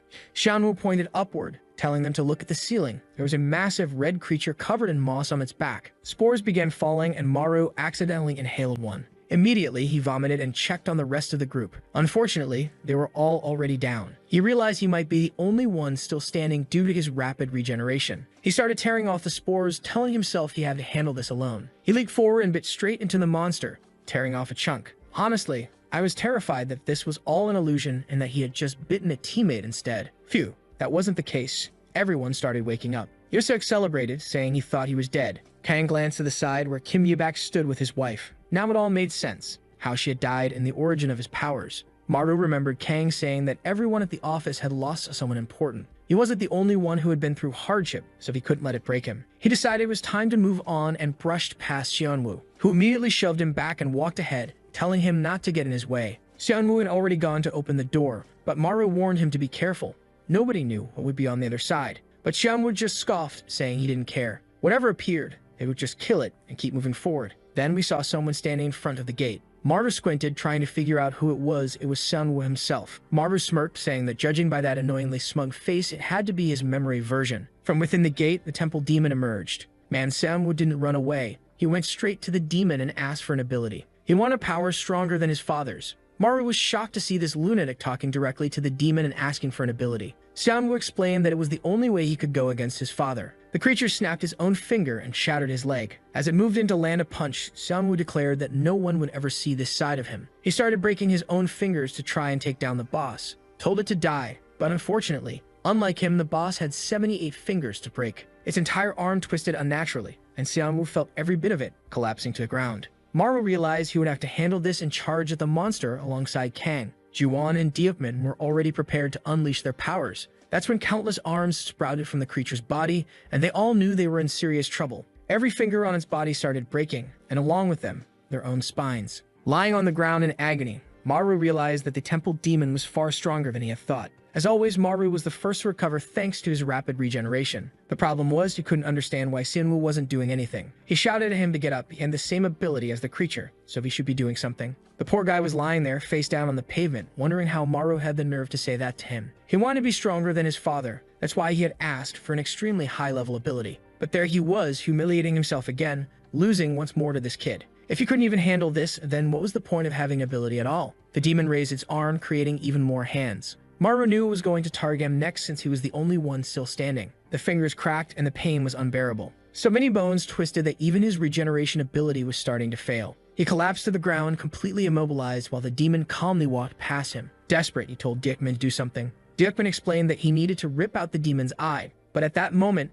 his body wouldn't move. Maru felt completely hopeless. His leader was useless. Everyone was shouting at Sanwoo to do something, since he was the only one who actually understood this power. As the demon approached the 3 remaining team members, its arms expanded, growing a mass of fingers. And that's when Sanwoo realized he had to act. He broke one of his own teeth to destroy the monster's arm, the one that had just spawned the fingers. Kang seized the moment of distraction, got up, and launched herself at the creature, slicing off another arm. The problem was, not only was she weak, but the demon's entire body was covered in bone, so her blade just got stuck. Suddenly, something grabbed her neck and lifted her into the air. She had no idea what was happening, and Maru wondered why she was floating. Sanwoo was the only one who understood. From the blood that had dripped from the temple demon's arm, countless hands had formed, grabbing her and holding her aloft. And worse, every part of her that was caught was now being twisted. Immediately, Maru got up and rushed toward the creature, yelling at it to stop, but then a hand grabbed him by the neck. It lifted him into the air. He he couldn't see or do anything. At that moment, Seonwoo knew if he had received this demon's power,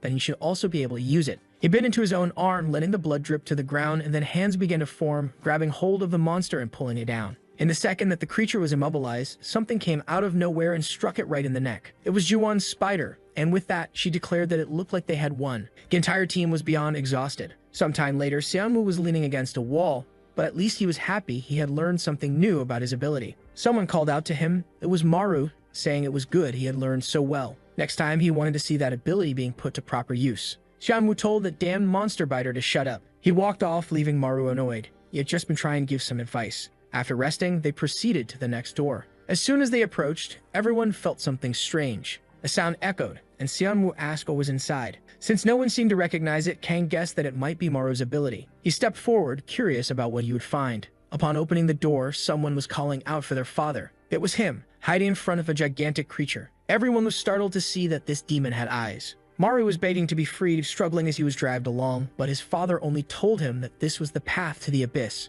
If he wanted to protect the people he cared about, he had to obtain the power of the gluttony demon. Hearing this talk about protecting others, Maru realized it didn't make sense, considering what Jong had said. He remembered that Jong had claimed his father had abandoned his humanity. It seemed like Director Jong had lied to him. At headquarters, someone slammed a hand on the table, saying it was much less than expected. It was the old lady from The Incredibles, saying that they had far fewer ability users now, yet the number of demons kept increasing. Jong replied that quality was more important than quantity, but she countered that the number of level 7 ability users was particularly low, especially in the ancient region. She asked what his plan was, whether he was deliberately trying to force stronger individuals to emerge. Jong simply stated that, if necessary, that was exactly what he was doing. The old woman slammed the table, saying that the real madness was letting a bunch of civilians die just so a few could turn into ability users. As the director of this place, he should know how dangerous those words were. Suddenly, someone knocked on the door. A young woman entered, informing him that the materials he had requested would be delayed because they had lost contact with Gangway Island.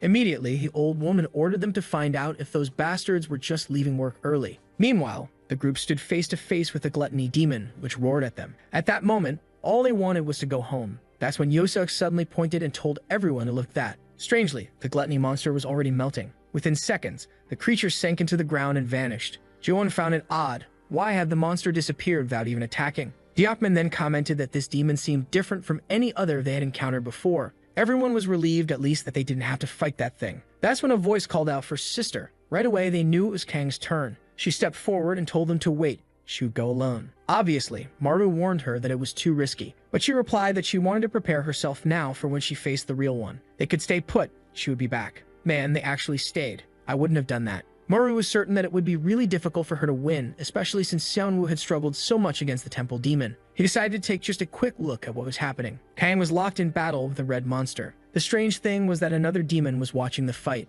Once again, it was one of those with eyes. Not to mention, just like the gluttony demon, it was starting to dissolve. Right at that moment, Kang's sword shattered, and the monster moved in to finish her. Maru shouted for her to be careful, but she insisted that she had already said she would handle it alone. However, he told her to pay attention. The creature had some kind of defensive ability, and if that was the case, then she should have that power too. She stood there thinking about it as the door shut. Seonwoo said that was enough. Now she was going to win. He still wanted to help, but he had no choice, and they all just had to wait. Sometime later, the door opened and a bloodied hand reached through. No tears needed tonight. She emerged, beautiful and alive. She stumbled forward and collapsed into Maru's arms, who was completely messed up himself. Seonwoo was frustrated. He had needed help, while she had defeated the demon that had given her power all on her own. Jo-won then said that now, only Yosak's and the leader's creatures remained. TikTok Do confirmed, but questioned why the door hadn't appeared yet. Seonwoo mentioned that the creature they encountered in the forest had abilities similar to Yosak's. Yosef agreed. It made sense since, the first time he encountered the demon, he had also been searching for his cat, which meant that, at this moment, only the leader's demon was left. There he was scratching his belly, wondering why he had been forgotten at such a moment. Everyone was starting to notice that this damn leader wasn't taking things seriously. His demon was level 10. Yosef brought it up, saying that apparently they had gotten lucky. Diakman said he was really happy because, with this, everyone was much safer. Maru celebrated. Maybe this was actually the best possible outcome. Everyone seemed calm, the yellow dust was settling, and the creature had disappeared. The leader then said that it looked like Kang had handled her issue quickly. It would be a good idea to take her to the hospital and then go eat some Korean barbecue. Right then, Maru punched him square in the face. Everyone was stunned as Maru grabbed him by the collar and accused him of being the demon. Ji-won told him to stop hitting the leader, saying he had lost his mind. But Maru pointed out that the leader had eaten Korean barbecue yesterday and ended up with a stomachache. There was no way he'd want to eat it again today. For a second, everyone stood in shock, and the leader looked confused about why they were talking about his stomach. The next second, he was getting stomped on. Everyone agreed that this was enough reason. The leader yelled for them to stop. They were all losing their minds. He got up and bolted out of there. The moment he made outside the building, the real demon ran him over. The group was shocked, and the leader asked what the hell he had just hit. The dust settled, and the red devil emerged once more. Sometime later, during the meeting, the leader realized that, apparently, while he was stuck in the hospital with a stomachache, they had brought a demon inside. He warned them that if headquarters found out about this, everyone's salary would be cut for an entire year. For that reason, the entire incident needed to be kept secret. Outside, Kang just wanted to go home. She was exhausted. That's when someone called out to her. She thought it would be Maru, but no, it was Shanwoo, saying he wanted to talk about something. He then revealed that the demon from her memories, the one she had just fought, he had seen it before. She asked where and when, and damn, Seonwoo said that demon was Director Jong. The guy already knew the whole truth. His IQ was on another level, a solid 200. The scene then shifted to 20 years ago. He entered his mother's room, asking where his father was and if he was working in the basement again. She replied that yes, he was, saying that he didn't care about either of them, so the boys shouldn't care about him either. Shamu went outside to the basement window, wiped away the dust, and inside. What he saw was exactly what you'd imagine. His father was in the middle of transforming into a demon.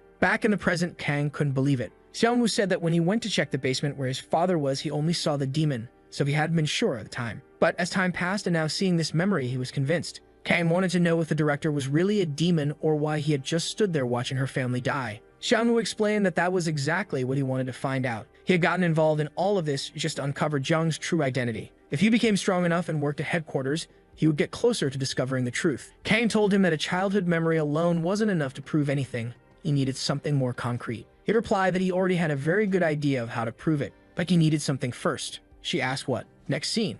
At headquarters, Kang and Maru were there. Maru wanted to know why he was even there, and she told him she had explained it 1,000 times already. He pointed at Xianwu, saying they shouldn't be there just because of that lunatic's ridiculous conspiracy theory. After a moment of silence in the room, Zhang entered, apologizing for making them wait. He sat down and asked what the three of them had come to discuss. Maru felt awkward, but Xianwu got straight to the point. He said he knew the director had been present when Kang received her abilities. Maru was shocked, and the director replied that he didn't quite understand what they were talking about and needed a clearer explanation. Kang then stated that the demon present that day had eyes, and she had heard that this demon was the director. Man, I didn't expect their plan was to just straight up confront the guy like this. Zhang put his hand over his face and said that, apparently, they had been misled by Sunwoo's absurd theories. First, the boy had wanted to blame his father for his mother's death, and now he was accusing him of being a demon. Up until now, Maru didn't even know they were father and son. Xiaomu slammed the table, saying this had nothing to do with his mother. He just wanted to know Zhang's true identity. He then looked at Maru and ordered him to use the yellow dust to expose the director's identity. But Zhang warned that if he used that power unnecessarily, he would lose all protection from Gangwei Island. Maru hesitated for a second, and then Kang told Sanwu that it would be better to drop this. She also wanted to uncover the truth behind her family's death, but putting Maru in this situation wasn't the right way. Hearing that, Maru remembered when they had been at her old house, and he asked if this would help her find that truth. He recalled the memory of the demon killing her brother. Then he stood up and said that if that was the case, then Xianwu would have to take full responsibility for this. Yellow dust started spreading, and he declared that it was obvious. The director stood up and asked why he had to do something like this to his own son. But Xianwu, of course, replied that he had never even considered him a father. He immediately started breaking his fingers, saying that Zhang was just someone who had abandoned him and his mother. Zhang stood still as the glass behind him shattered. Xianwu lunged forward and slammed his shoulder into Zhang's chest, sending him tumbling out of the building. As he fell, Maru shouted that this was madness. There was no dust to help him survive. But Zhang just told them to wait. They would see the truth. As he plummeted, the director thought to himself that these kids were really starting to get on his nerves. That's when they felt something. Turning around, he saw a portal opening, and of course the director stepped out of it, releasing dust from his mouth. That proved Seonwoo was right. Yu Young entered the room demanding to know what was going on. Then she saw the dust. The moment she realized she was looking at the director, she told him to explain himself. Kang immediately called out to Yu Young, saying that Director Zhang was involved in her family's death. Zhang then asked if, besides these three, anyone else from the island suspected him. No one answered. He just smirked and said that their silence told him everything. Then he activated his spatial power and slammed his hand onto the ground. In an instant, everyone seemed to be teleported. One moment, they were in the office. The next, they were in an isolated building in some unknown location. Zhang stood there, and Yu Young demanded an explanation, wanting to know what he was doing. He said that since they had started questioning him, he had no choice. Besides, he couldn't just stain the entire office with blood and organs. Then he activated his spatial power and sent an attack straight at them. Yu-Yang immediately shouted a warning about his ability, and everyone managed to duck. Looking back, Maru saw that everything the attack had touched had been completely erased. Yu-Yang then asked Zhang what he was doing, if he had lost his mind. But he simply replied that he was cutting off the rotten parts.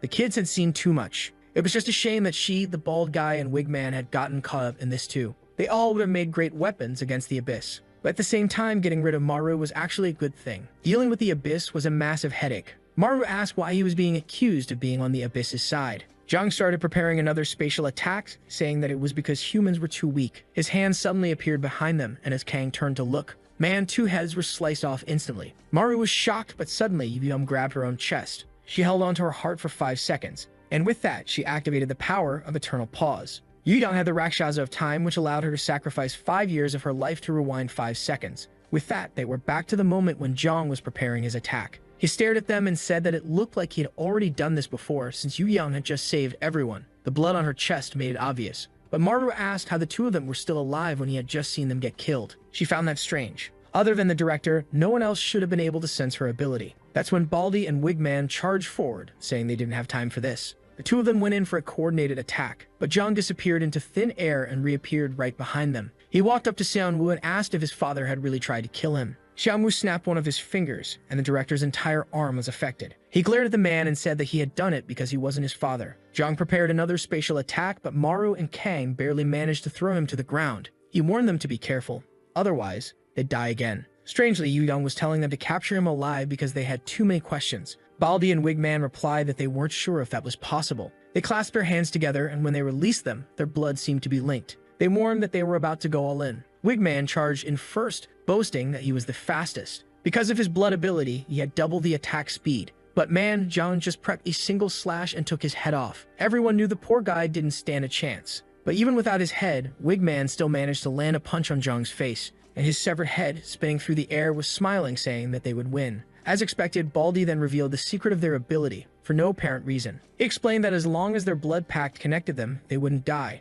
Zhang sent a spatial slash at them, but their blood bond reformed immediately. Now that made sense why he had explained it. The final mercy pact couldn't be severed. Wigman, lying on the ground, thanked the director for everything he had done. But, unfortunately, today was the day to say goodbye. Maru was impressed by the duo's strength, but Xianwu quickly warned that Zhang was dodging everything with ease. That's when Kang told them to look closely at what was happening. After dodging for so long, Zhang had gotten himself caught in the blood ties. Of course, Baldy and Wigman started pulling, saying that this was the end. Zhang was being stretched and pulled from both sides. Yu-Yang ordered them to finish it, and Kang slashed his arm. At the same time, Sanwo broke the other one. They were excited. Apparently, they had finally won, as Zhang could no longer activate his powers. The problem was, he had started absorbing yellow dust to regenerate. Immediately, the leader ordered Maru to bite him and stop the regeneration. Our boy took off running, shouting that he had never bitten a human before. But right in the middle of his charge, Zhang's expression changed. He smirked. Maru was horrified as he watched the man transform. As everyone feared, he had turned into the same creature from Kang's dream.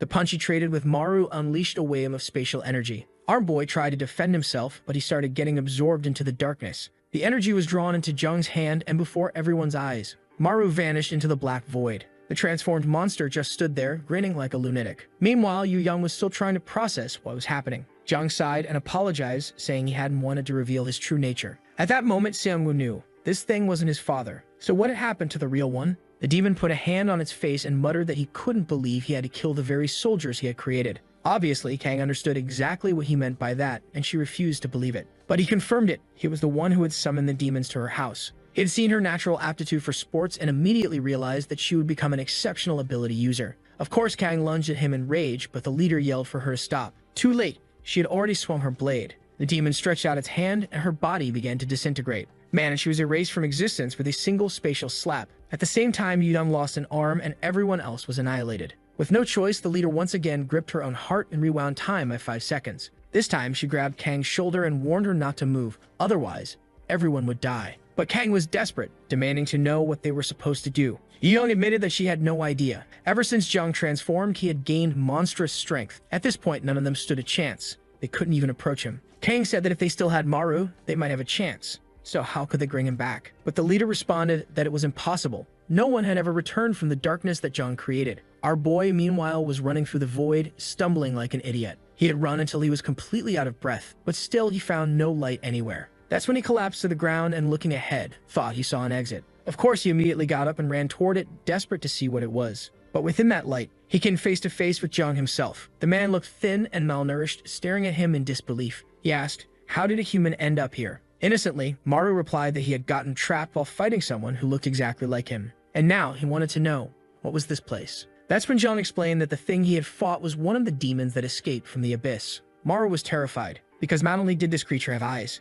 it could speak like a normal person. That's when the real Jung revealed. That thing was one of the 8 gods. Beings that existed above ordinary demons. They were the beings who had received the powers of the Supreme King of the Abyss. Unlike other demons, who are purely driven by instinct and kill anything without purpose, the 8 gods can make their own decisions and act of their own free will. At that moment, the monster was unleashing another spatial slash while Kang was telling everyone to protect the leader since they would all die if she did. With that, both Kang and the bald guy were sliced in half. Damn, that leader is losing too many years of her life. She clutches her own heart once again and rewinds 5 seconds. The heads are reattaching to their bodies again, while the illusionary Zhang says that those from the Supreme Realm are extremely powerful. No ability user should ever fight against one of these gods because they have no chance of winning. At that moment, the guy tells the leader that she has already turned back time countless times, so why doesn't she just give up? Meanwhile, Yu Young is wondering when exactly she started following that monster's orders. The guy smirks and says she is very persistent. He raises his arms, creating a bunch of demon portals, saying that now things are going to get interesting. Creatures start raining down, and everyone there knows that the fight just got even more complicated. They huddle together in this center for protection, while at the same time,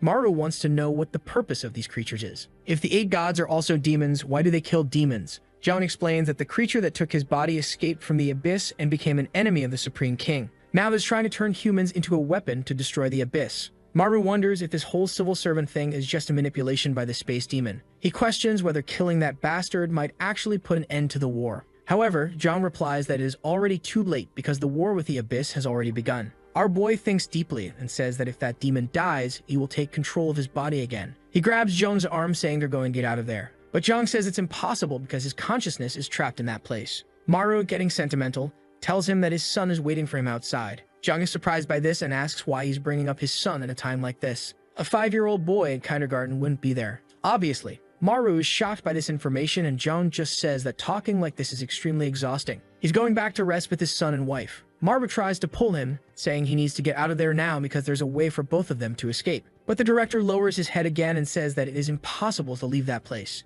Back at the abandoned building, the group is fighting against the monsters that are pouring in. The space demon says this is the perfect chance to get rid of both enemies at once. Then the spatial slash cuts through both the demons and heads straight for the whole group. The energy expands sideways and they join hands, sending a slash at the entire group. It wasn't just any slash, it was space itself shrinking around them. The group knew that this was the end, until a hand started emerging from a portal. It was Maru, who had returned from the devil's hell. The monster was startled and Kang was incredibly impressed. He came out screaming that the escape worked, and he clenched his fist, saying that now it was time for payback. Then we see a few minutes earlier, right when Zhang said it was impossible to escape from that place. Our boy insisted, saying of course not, that he had to find a way out of there. That's when the demon put its little hand on his arm and tried to take a bite, but Maru punched it in the face before the creature could do anything, and it dissolved into dust. He was confused, not understanding why a demon appeared there. Then he remembered a conversation he had with Yoziak. He was worried because a gate had seemingly stayed open for 3 days. That's when Yosak explained that this had happened in the city of Busan. They were lucky that the director went there and closed the gate by throwing air into space.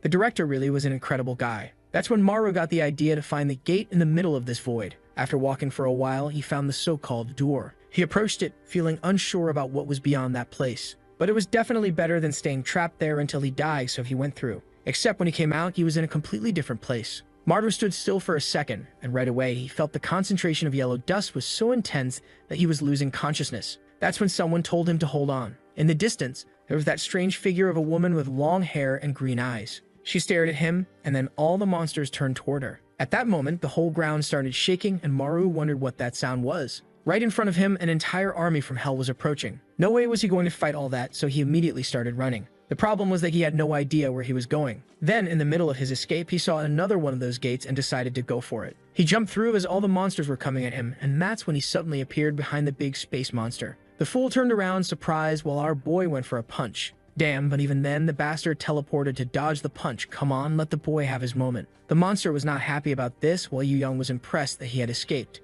Our boy smiled, asked if everyone was okay, and said that from now on, he was going to handle this. Xiaomu told him to stop being an idiot since he couldn't even get close to the space demon. But at that moment, Maru wasn't so sure about that. In fact, he was certain that his current self could win. That's when the demon asked how he had escaped from the black space. Suddenly, he felt something on his back. A green energy emerged from the portal and struck him directly. Right then, the King of Hell shouted it, saying that he had finally found him. The space demon's arm seemed to be getting pulled, and with that, both his soul and the real Jung appeared to be separating. The creature was trying to close all the gates to avoid being taken. At that moment, Yudong commented that the monsters were returning, so it seemed like the director was trying to seal everything. He kept struggling to do so while the king stared at him from the gate. In an instant, it seemed like everything was over. But the truth was that the space demon had realized something. A good portion of the power the King of Hell had given him had now been taken back. He clenched his fist in anger and stretched his hand toward Maru, saying it was all his fault. Our protagonist stood still while the spatial slash came toward him, and everyone was screaming for him to dodge it. The boy's head was cut off, and Yu Young was already about to clutch her heart again. But suddenly, Kang grabbed her hand and told her to look at that.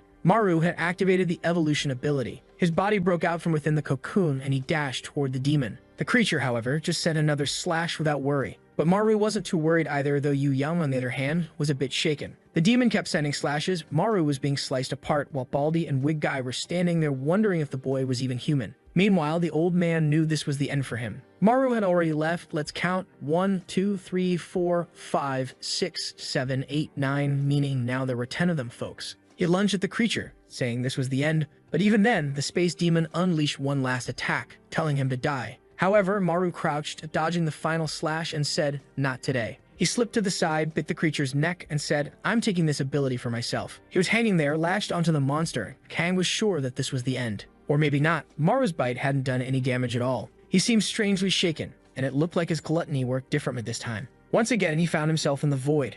The space demon appeared and warned that he was going to regret this. He would definitely wish he hadn't consumed him. The gluttony demon could devour his ability, and that's why he was sure that the boy had been sent by the Abyss to strip away his powers. That's why he wanted to know how long the boy would allow himself to be controlled by the Abyss. He must be wanting to return to that prison where war and darkness are eternal. Obviously, Maru responded that this made no sense and that of course he didn't want something like that. But the demon grabbed him by the neck and said he wasn't talking to him. He was speaking to the gluttony demon inside the boy's body. He wanted to know how the demon was so useless that it hadn't taken control of a human's body, even though it was part of the original 8 gods. The demon walked forward and stared him down. Not only was Maru having to resist the space attack, but he was also starting to feel the gluttony demon trying to take control of his body. He kept resisting, but the other guy said it was pointless. Every human who possessed the power of the 8 gods eventually lost their consciousness, so he might as well join them and go against the Abyss. He told the gluttony demon to give up its fight with the humans. It could be free, and together they could destroy the Abyss. All they needed to do was combine their forces and use ability users as pawns. Amid countless memories, Maru began to open a sinister mouth with multiple smaller mouths forming around his body. He shouted that he wasn't undoing the transformation and that he wouldn't let this happen. No way was he going to allow anyone to use humans like that. That's why he wouldn't let this monster take control of his body. He was going to devour the space demon and put an end to this himself. He lunged for another bite, and then we were back in the abandoned building. Except this time, Maru tore a chunk off. He swallowed it immediately while the guy said it was foolishness. He was about to say something about how it would be impossible without him, when blood gushed upward and both of them collapsed to the ground. The gorgeous Kang rushed in to save our boy. Meanwhile, Sang-woo just stood there, watching as the body reverted. He grabbed his coat and placed it over the body. It looked like the old man wasn't coming back from the world of consciousness. Unfortunately, he had really died. Wig Guy and Baldy looked to the side, wondering if it was finally over. It seemed that King Maru had won once again. Meanwhile, Yudong looked at Jung's body and wondered what would happen next. How would the special public servants group function now? Sometime later, back at the dormitory, everyone was at their place, and Diepman commented that he would have never believed their leader was one of the 8 demons. He had always thought the director was a weird guy, but never imagined he was a demon. Everyone was talking about how the room reeked of beer until Yu Young called out to Diekman. Actually, she calls him Sunbae, which is a more respectful term. She mentions that she was thinking about calling an emergency meeting, but decided to consult him first. Then she asks what they should do. Diekman replies that as soon as the announcement is made, it will cause mass panic and the government won't stay quiet. She knows that news like this could collapse the entire organization. For now, they need to keep everything a secret until they find a solution. And obviously, they have to make sure no information leaks to anyone else. Sometime later, Yu Young is leaving with the dynamic duo, telling him to get some rest. At that moment, Diekman calls out to her and, judging by his face, tells her that she worked hard. She doesn't need to call him Sunbae anymore. The others say that Diekman is such a bastard, basically saying that the wound is old as hell now. Night falls and Marub is sleeping in the living room. He asks why the hell that guy is there instead of going to his own house. Sang-woo replies that he doesn't have the energy to go back. It would be best if the kid went to his room already because he can't stand someone sleeping next to him. Maru explains that his room is actually just a storage space. He usually sleeps on that couch right there. Then once again, he calls out to Sunwoo and says he has something to talk about. He had managed to talk to his father. Sunwoo immediately sits up. Maru then explains that it seems his father had been trapped in that black space all along. He tried to get him out of there, but it wasn't possible. And that's why he wanted to apologize. Sunwoo pauses for a second. His face hardens and he turns away, saying it's fine. But Maru reveals that his father missed him and his mother a lot. Then he asks him not to hate him anymore. Sunwoo lets a single tear fall. With that, our boy lies down, wondering what will happen next. He remembers that before dying, the demon said that soon one of the 8 gods of the abyss would find them. From now on, they would have to face the abyss without his help, which meant the end of humanity. Maru feels uncertain about how they're supposed to defeat these gods of hell, considering they're stronger than any demon they faced. Then the voice of the god of hell commands the one who possesses his ability to step forward. A knight who looks like Maru's father appears, and she says that finally it's time to like this video that helps Mamoru make more juicy content for his viewers, activate the cheeky little bell, and I'm out.